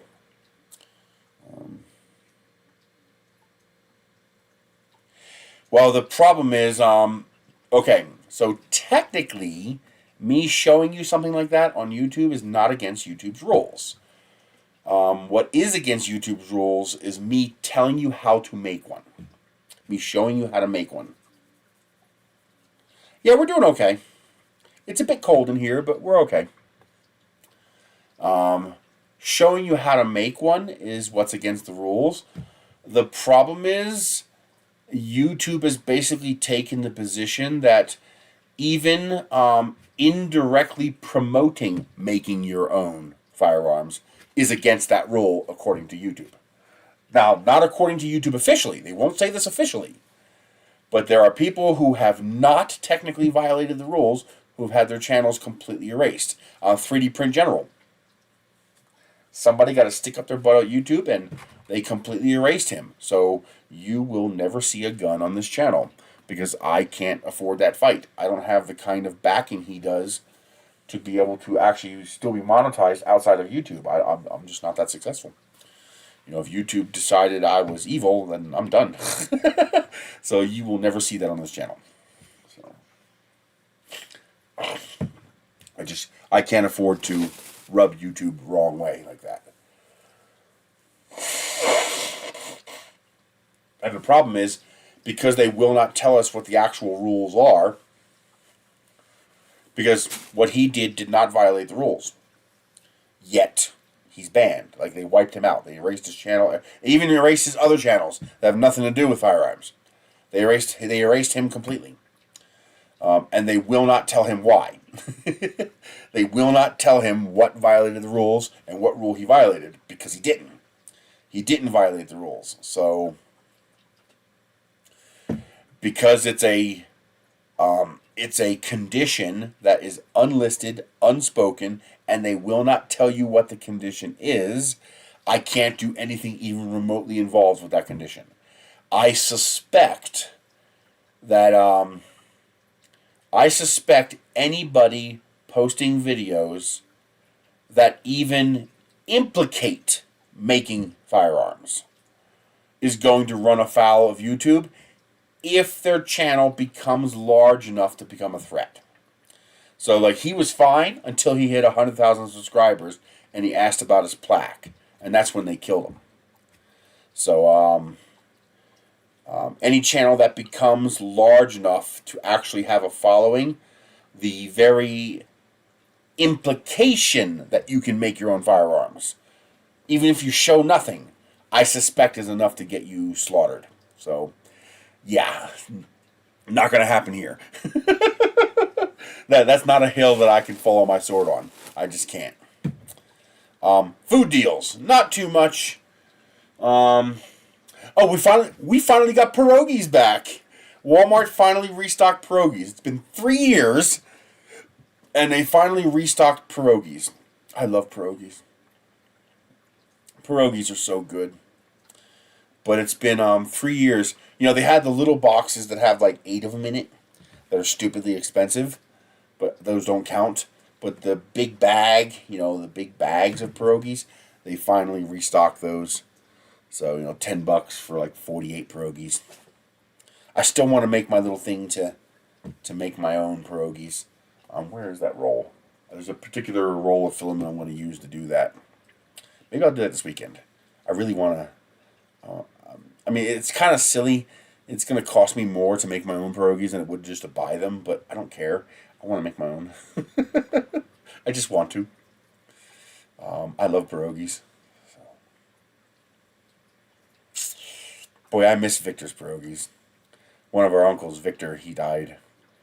But I never did get a chance to go up and, work with him to make a... He used to make a big batch of pierogies for his local church dinner thing that they do. And he made... we always got the bags of scraps. He would, because we loved it. It was basically all the cuttings from the pierogies and all the excess. And, so think of it like, if you clip off the tips of the pierogies to make the nice round pierogies, and then you have little extra bits of potato and juice and onions and stuff like that, and he would just put it all in a bag and freeze it, and then we would just cook that up, and it was so good. And he made this horseradish sauce. Well, not horseradish sauce, it was just horseradish. You can actually see the horseradish.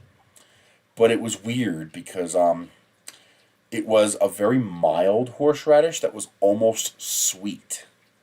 It almost tasted sweet. And it was red. I don't know how he did that. It must have been the particular horseradish he got. But it was like a bright pink red color.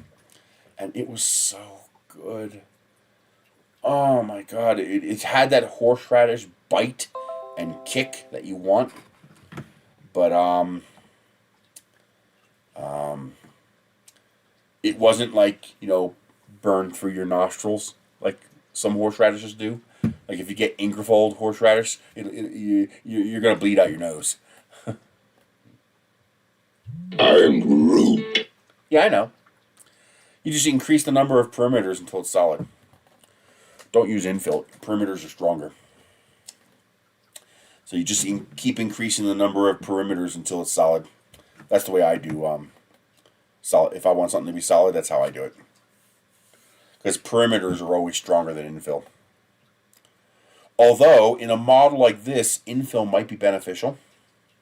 A little bit of infill, because it'll act as a shock absorber.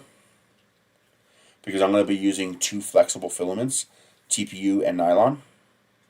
And both of them have give. So infill might actually be beneficial. It might act as a shock chamber to absorb the impact. That might actually be worth designing custom voids inside the model so that you have 2 sets of inner and outer walls and 2 sets of infill for a double shock absorber chamber. That might be worth doing that. Although, I think you can handle most of the pressure just by using high brass.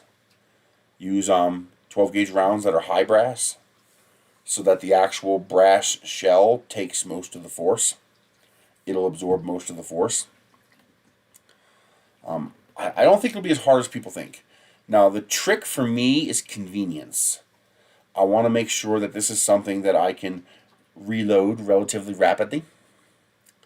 So, I want to try to design it to be useful.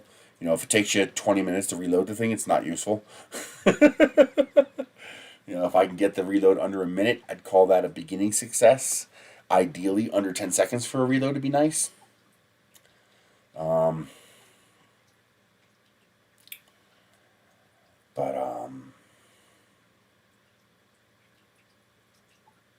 Now, one nice thing, if I make it black powder instead of shell-based, I can eliminate all the firearm rolls.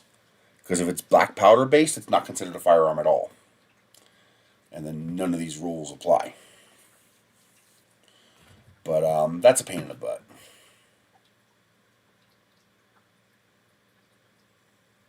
Although it'd be kind of cool if it if I 3D printed a shell, like a tank shell, and then I pre-made bags of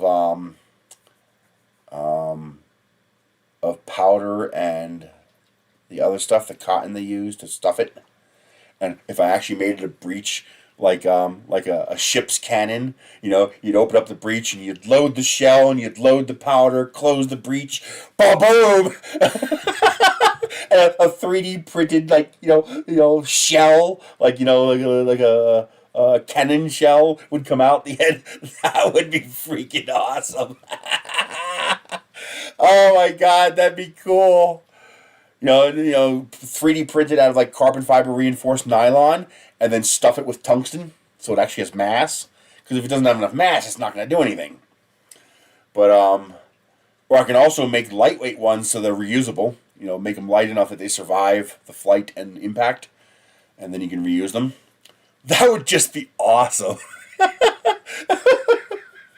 Oh, man. Yeah, a Power Toys tank with an actual breech-loaded cannon. Hey, kid, you want a tank? Oh, my God. Oh, my God. The best printer for a sword. That depends.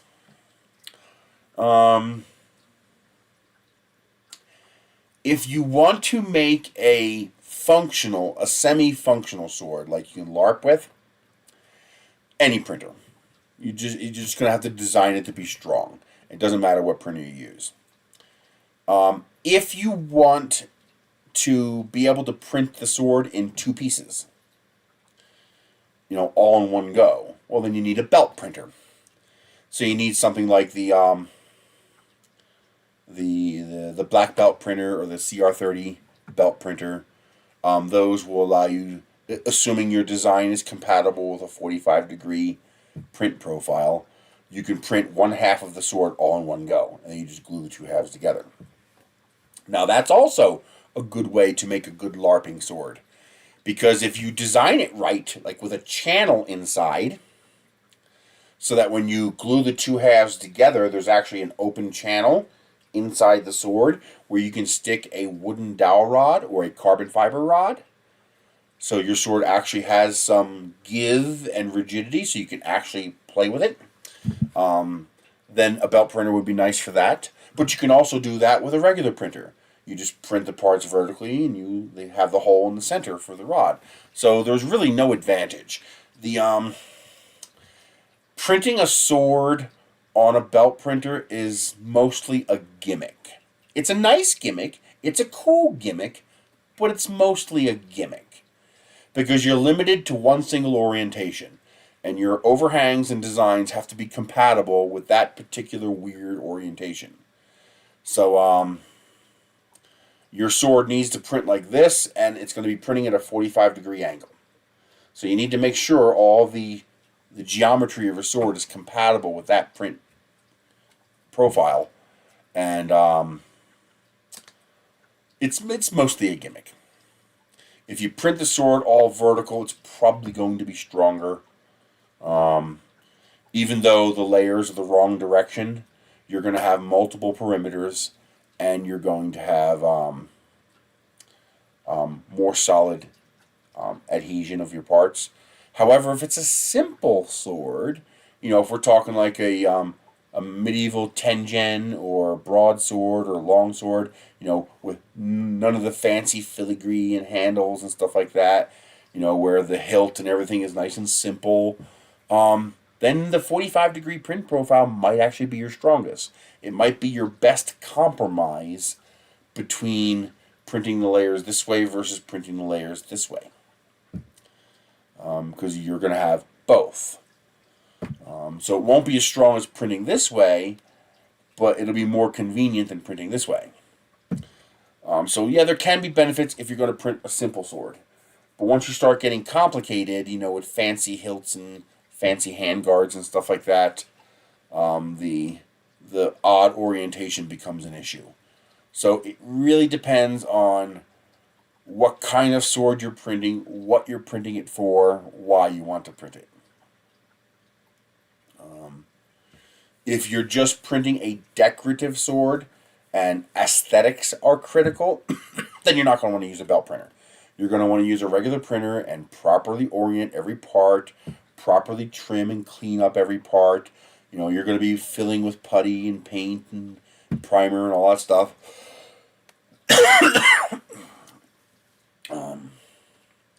Then you just normal print it.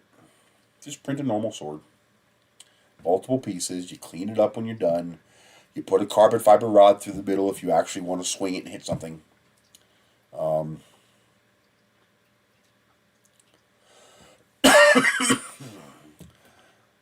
You know, you're going to want to make the sword thicker than a real sword. Because remember, you're printing it out of plastic. So, for example, if you print a katana as thin as an actual katana, that sword's a decorative piece only.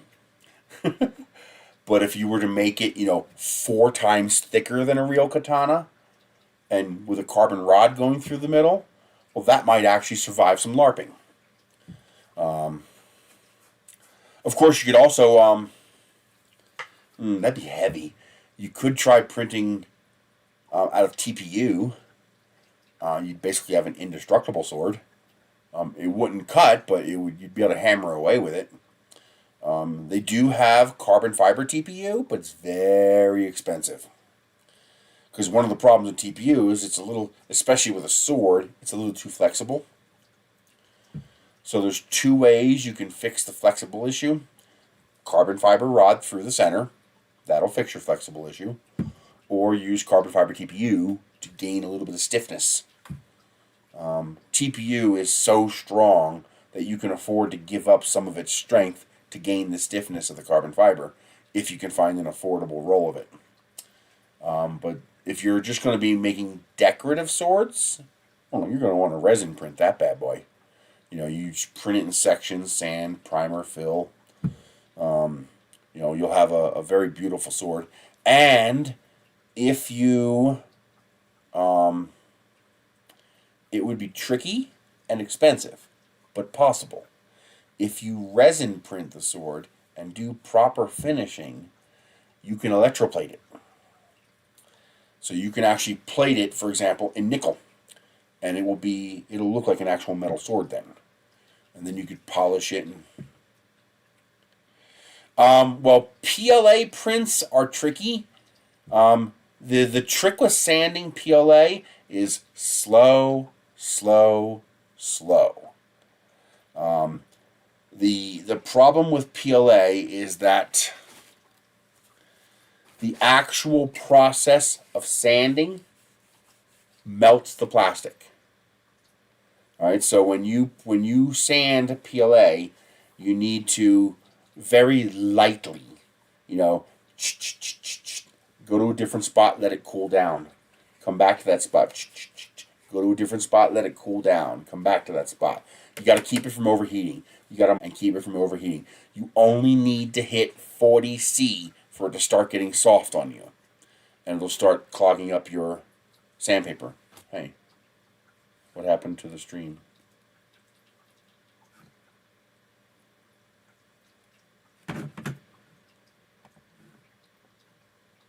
Oh, there it goes.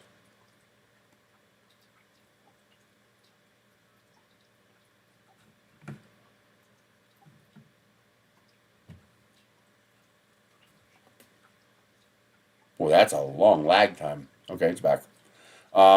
Now, I have not done this yet, so I don't know if this will work. It should work, but I don't know if it'll work.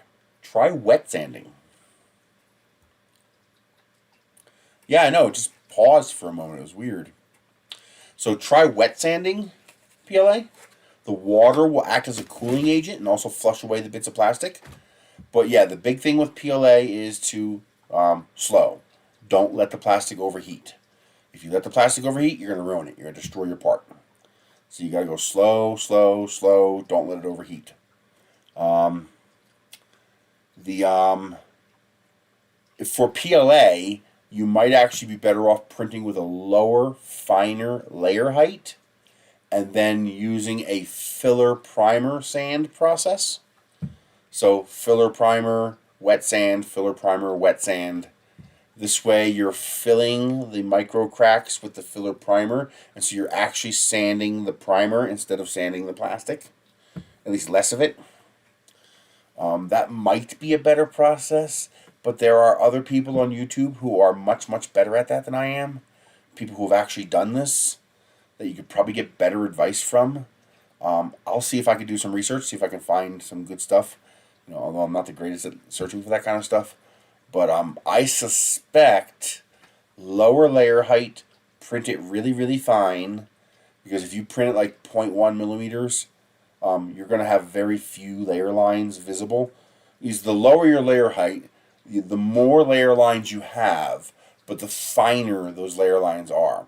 So when you 3D print, actually, this is a pretty good representation of what a 3D print extrusion looks like.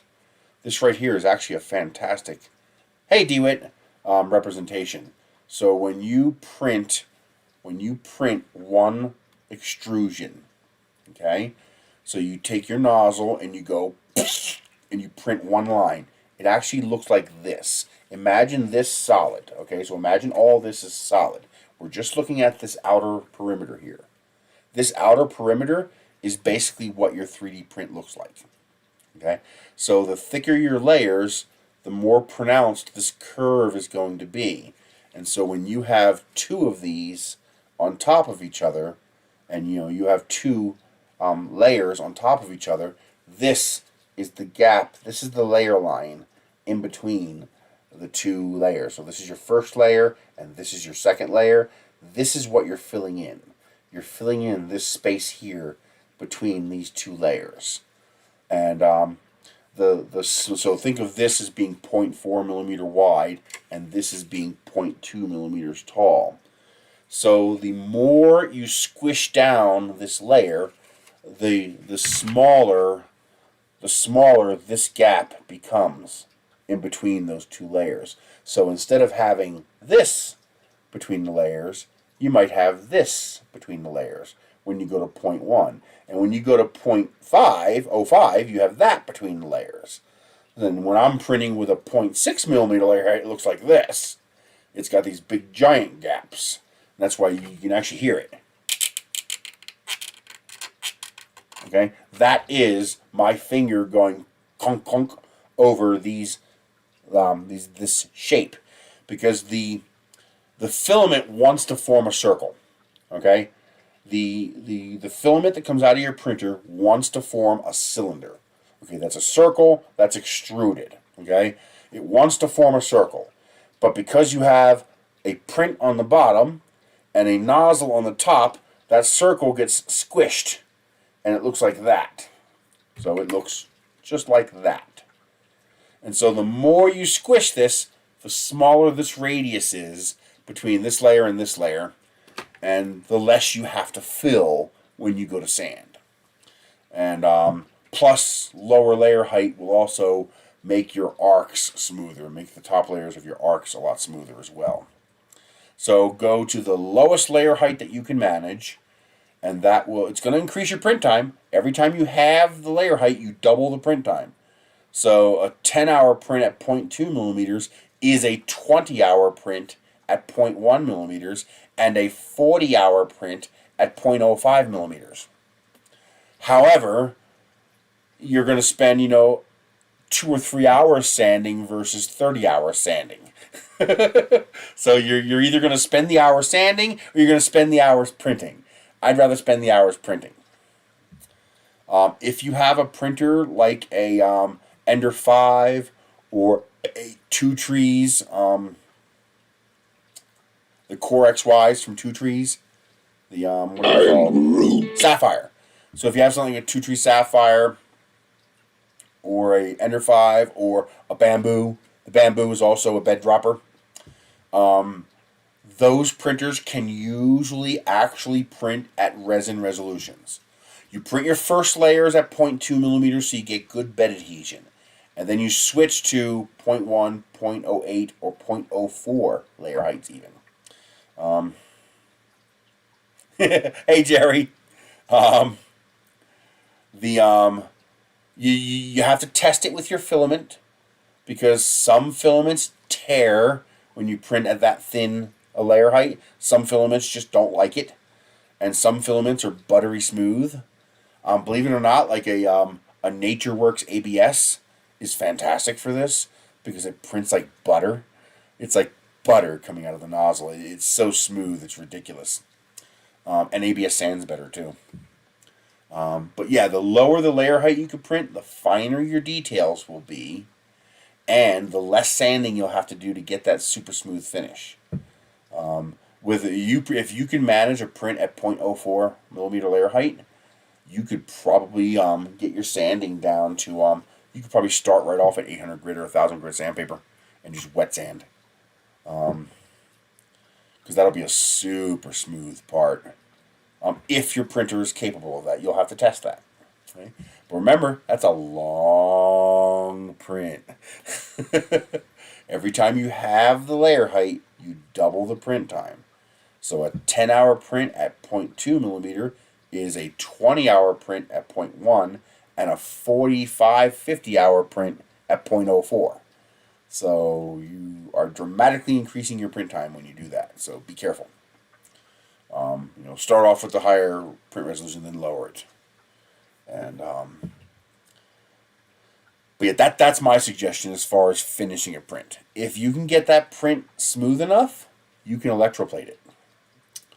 There's entire videos on that. Tom Sandlatteridge, I think he just did a video on that, where he showed the whole process for setting up electroplating. You can plate it in gold, you can plate it in silver, copper, nickel. I think you start off with copper, and then you switch to nickel, and then you go to whatever other metal you want to use.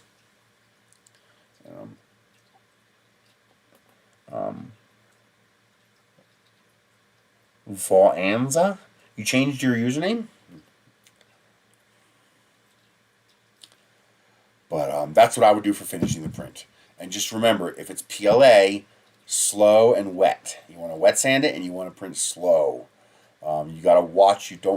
We're talking, you could melt the plastic in 3 swipes, and you've melted the plastic if you push too hard and use too high a grit. It does not take much to melt PLA. Especially with the friction of sanding, it'll get to melting temperature. It'll get to transition temperature very, very quickly. So you really have to, check it, touch it, make sure it's cool. Maybe dip the sandpaper in the water again, and you gotta really, really be, or just be gentle. Treat it like you're using your fingers to sand it, and just really, really gently sand it. See, a lot of us when we sand, we get in there and it's like, because it's wood. You just get in there and you go crazy with it, and then as you up the grit, you get gentler and gentler, in order to not gouge the wood. But with plastic, you got to start off gentle right from the get-go, and also don't use like 120 or anything like that. In fact, even 240 might be too low. I would probably start with 320. I'd probably start. My instincts tell me start with 320 or 400 grit. I suspect lower grit's not going to be good for plastic. My gut tells me that. That's not from any experience. You'll have to test this, but my gut tells me start with higher grit. But again, I think you're going to be better off doing a very gentle, coarse sand, just to get all the big zits off, the ridge lines between glued together parts, stuff like that. You might even want to start with like a 90-degree shaving knife and shave off those big imperfections, and then hit it with like 400 grit as a first, just a gentle sand. Blow it, sand it, blow it, sand it, and when you just take the roughness off, then start using filler primer. And now when you're sanding, you're not actually sanding the plastic, you're sanding the paint off. And as soon as the paint comes off, you stop and you hit it with another layer. Because the idea here is that when you sand, when you spray this, you're going to be sanding off the paint here, but not the paint that goes in here. And so each time you sand, spray, you're filling this more and more and more. And eventually this will be at the same layer as this, and then you'll have your smooth surface. But the trick is to not heat up the plastic. You got to not heat up the plastic. If you heat the plastic up, you're just going to ruin your part. So if you're doing a fine, definitely stay away from Dremels. And you want to melt your part, that's a real quick way to melt your part. Stay away from Dremels. That's not going to work for you. Can't think of anything else. I don't do a whole lot of finishing on my parts. If my part is not smooth enough, I print it smoother. I don't try to make it smooth. I just print it smoother if I need the part to be smoother. And go from there. All right. I'm going to call it for today. I got 30 minutes to go pick up my order from Walmart.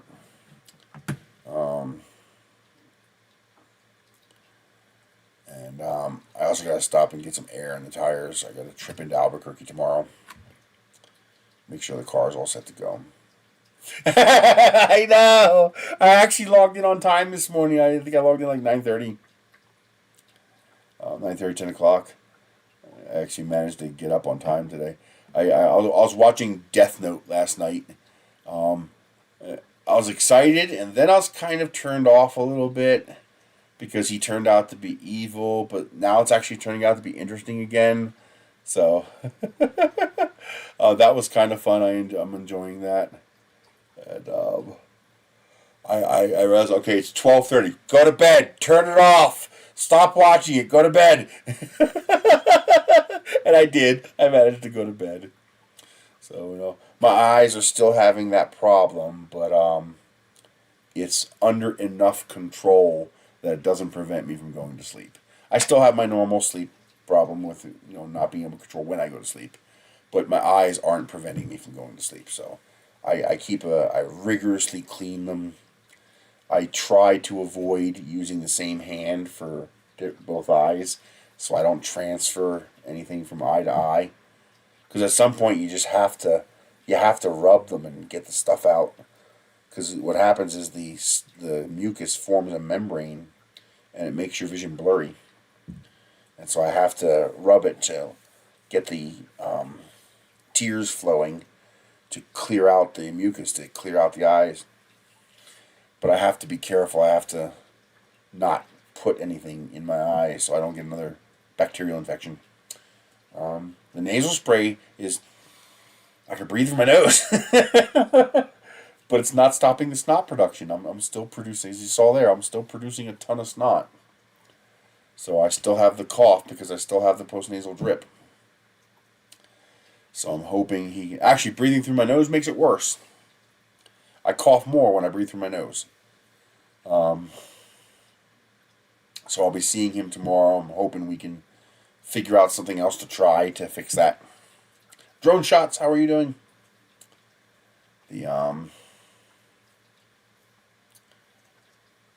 I just found the batteries for my drone too. I got to start flying that again. I miss flying that. It's a lot of fun to fly that. Oddly enough, I like pop shots. It's in drone flying. It's what I call pop shots. You launch the drone straight up 100 feet, take a picture, come straight back down again. Because by going up 100 feet, you get rid of all the ground clutter. No more power lines or fences or buildings to interfere with the shot. You get that nice, clean landscape shot without all the crap getting in the picture. And so I call it pop shots.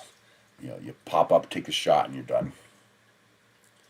And I'm probably going to have to eventually, since we've basically outlawed model aviation in this country, I'm probably going to have to eventually design an air-powered rocket to take pop shots.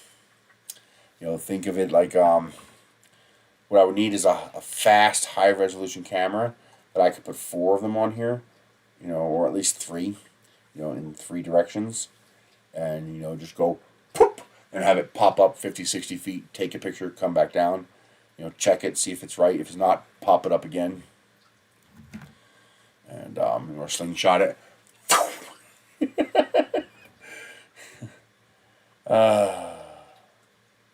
What are you gonna do? Alrighty, I will see you guys later. You guys have a great day. Let's hope we have a good year, a good New Year's. Hope you guys had a great holiday week. Over the holidays, Christmas and New Year's. I hope you guys had a good time. Hope you met some family. Hope you had some good meals. Yeah, just have fun. I had a nose cone that would take 10 pick when it popped off coming down. Oh, that's what I did here. Kind of. So I have there's a 10-gram video camera inside of that nose right there. It's a little $2 camera you get off AliExpress. The little tiny 901 camera, whatever it is. Looks like a little cube. It's mounted. I took it out of the case and mounted it in there, and it comes out to 10 grams. And that'll fit on a rocket with an A engine because it's so light. It just doesn't weigh anything. This whole thing weighs like 15 grams, nose cone and everything, or 20 grams, something like that. It's very light. Whatever this is, it's very little. It's only VGA. You know, they lie. They say it's 1080p. It's not. It's 640 by 480. I wish it was 720 by 480. I wish they would at least standardize on full D1 resolution, so at least it's 16 by 9, DVD resolution, because that would be more than enough. If they gave us a true D1 frame, that would be enough. Most people would be happy with that. Unless you're showing it unless you're sitting 5 feet away from a 65-inch 4K screen, most people would be happy with a full D1 frame. And what are you gonna do? But yeah, that's pretty cool. That's fun. You can get higher res cameras. You can still get the 808 cameras, the real ones. You can either get the narrow field of view or the wide angle, and they're like $40, and those record true 1080p, good, high quality, decent bitrate video. So if you really want good video, that's what you get. Yeah, let me show it to you. Hang on.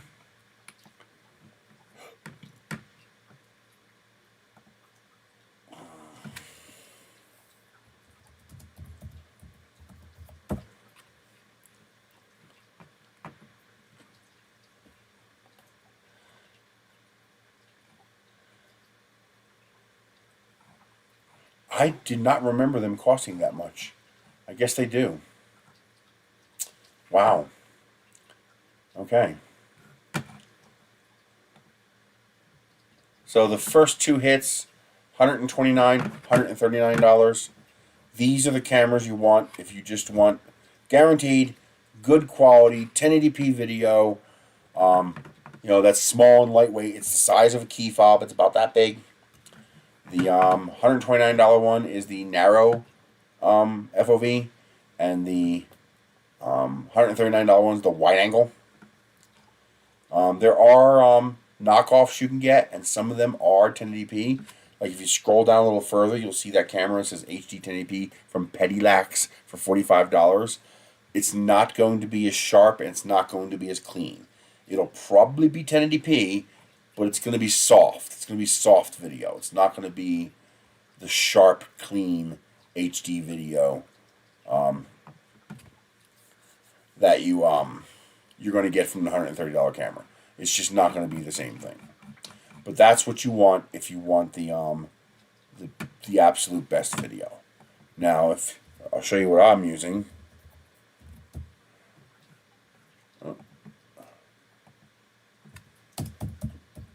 Let's see if I can find it. I know it's on Amazon for like $12 to $15. Just gotta find one. Once I have the name, is that it right there? Nope. Nope. Once I have the name, then I can find them all. Come on, I know it's available. Come on, come on, come on, come on, come on. Where's the camera? What the hell is it called? It has a name. There's a V something, or there's a name for it. Oh man.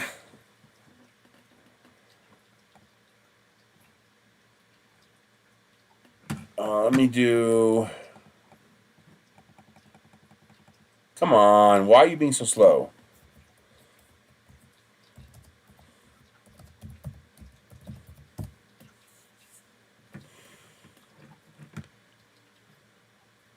Come on. Don't make me wait. Once I have the name, and then I'll be able to find it. All I gotta do is find one of them. It looks like it's got the fake Polaroid stripe on it.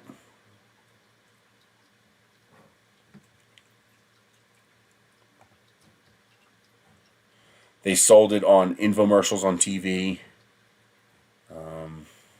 Overpriced, of course. Come on, where is it?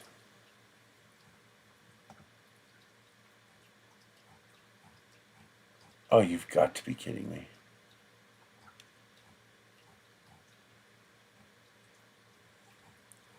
It should not be this hard to find this. There it is. That one does not have the name. Oh, you bastard.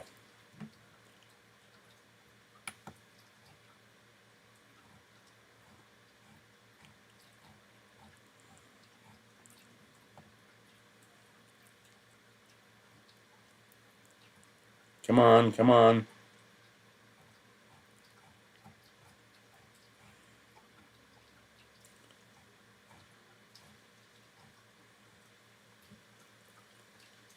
Or have they stopped using that name to call it by? I know there was a common name they used to call it by.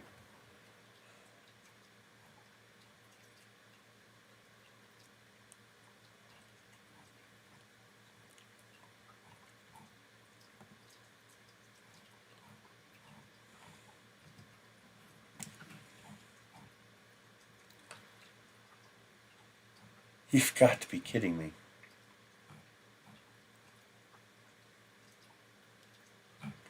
Well, here's one of them. That's at $18. But look on AliExpress for this camera, if you don't mind waiting for it. Or if you want it now. Now, keep in mind, this is not 1080p. The infrared does not work. It's fake. Okay? It's fake infrared. It's not 1080p. It's 640 by 480. But the video is actually halfway decent. The video is not that bad. It's not great, but it's not that bad for 18 bucks. And when you take it apart, you can get rid of everything. The case you can get rid of. You can get rid of the fake IR emitters. Heck, you could probably even just get rid of some of these parts just to make it lighter if you want to keep the case. I actually made a version of this that takes the whole camera without stripping it down as well. For people who don't want to strip it down, I have a version for that too. Now, what about on AliExpress?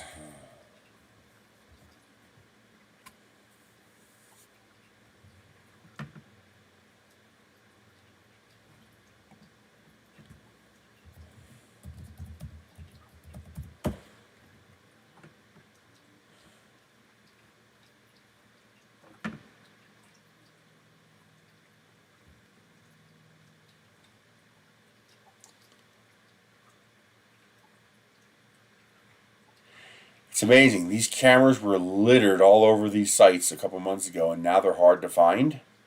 Like, come on. I have a couple dozen of them. I don't know if they're still available, but they were available in the $1.99 section. And I bought one every order I placed. I added one to it.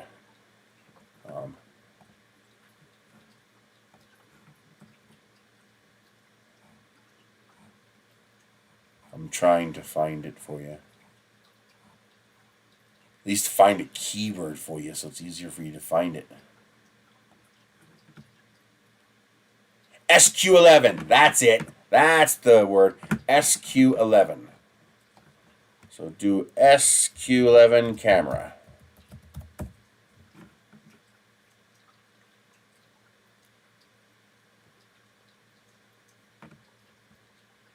Here we go. Here's one for 10 bucks. I knew it was available.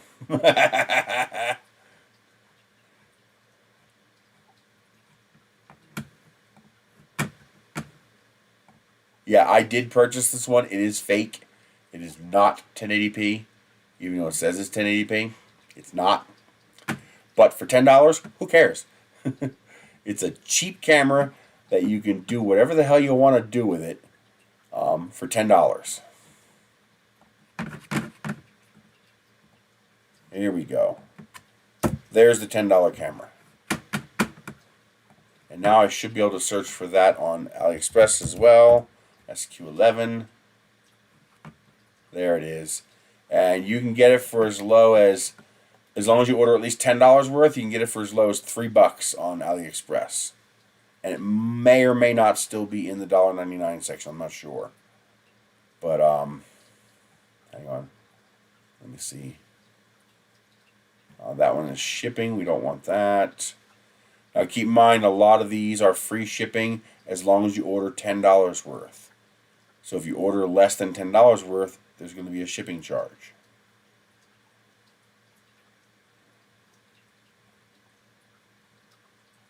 I don't see the $1.99 one. It might be in the $1.99 section, or it might not be. I don't know. There's no way to actually get to it. You have to just look for it. Let's see here. Yeah, shipping is $1.99 or free for orders over $10. So you either pay $5 for it if you order just the camera, or you pay $3.31 if you order it, with other stuff, so that you hit the $10 mark. So as long as you hit that $10 mark, you're good. Let's see here. Where is the...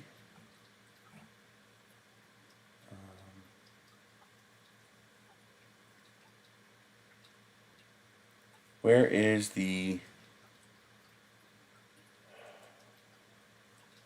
affiliate section, so I can make you an affiliate link for this?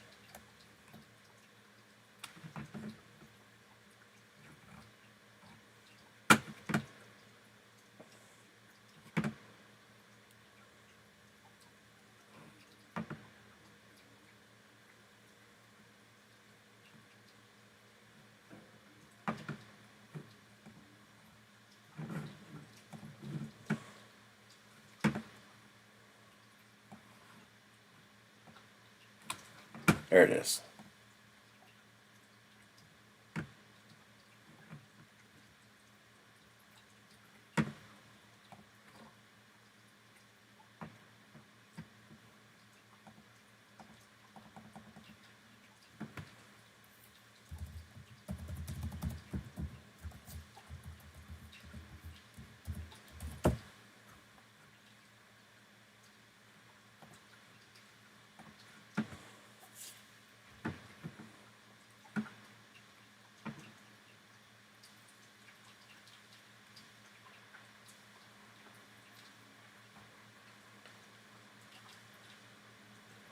Alright, how do I do this? Ad center?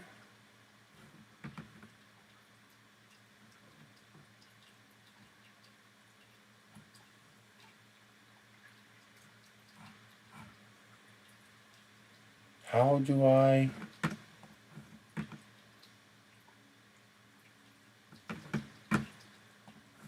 how do I make a link?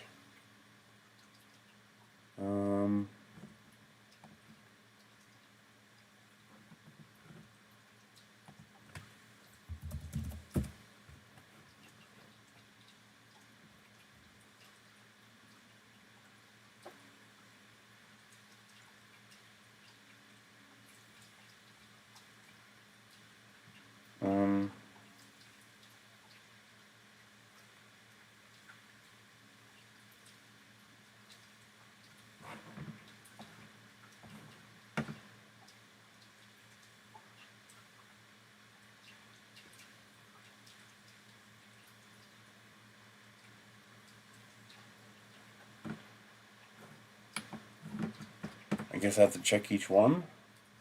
I want to make sure there's a free shipping option. And see, that one's $3 shipping. I don't want you guys to have to pay shipping if you don't have to. Can I limit it to free shipping? Free shipping.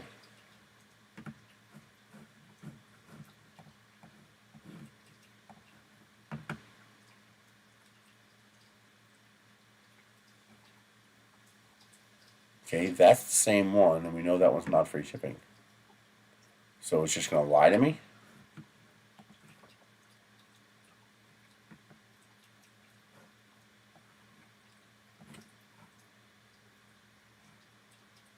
So it just lies, because that one's not free shipping.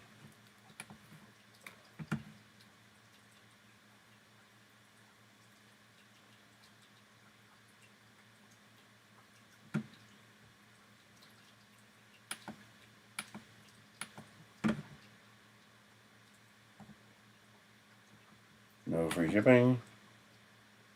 No free shipping. No free shipping. Why do they just lie? Why lie? Or why let me pick free shipping and not show me any free shipping? I hate when they dick around with you.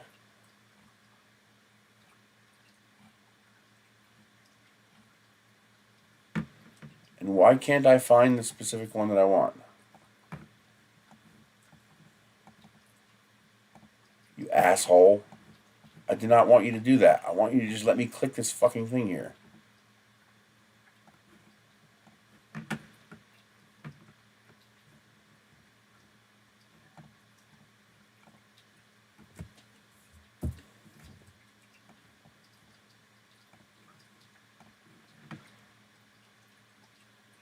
Okay, that didn't work. Tools. Ah, link generator. Here we go.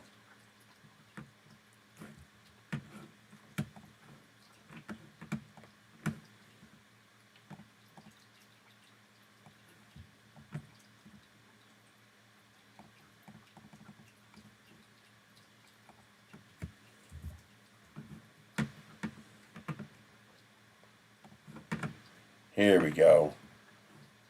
Paste, get tracking. There we go. I only make 17 cents on each one. I don't care. And there's AliExpress for $3, and you get free shipping if you spend $10.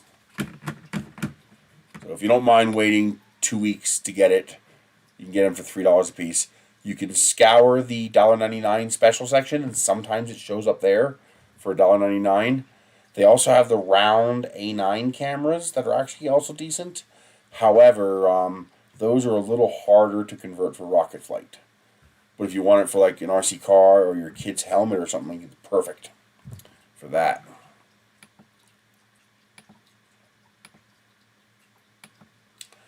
But there you go. I knew I just had to find the name of it. But, oh, it's 12:51. I gotta get going.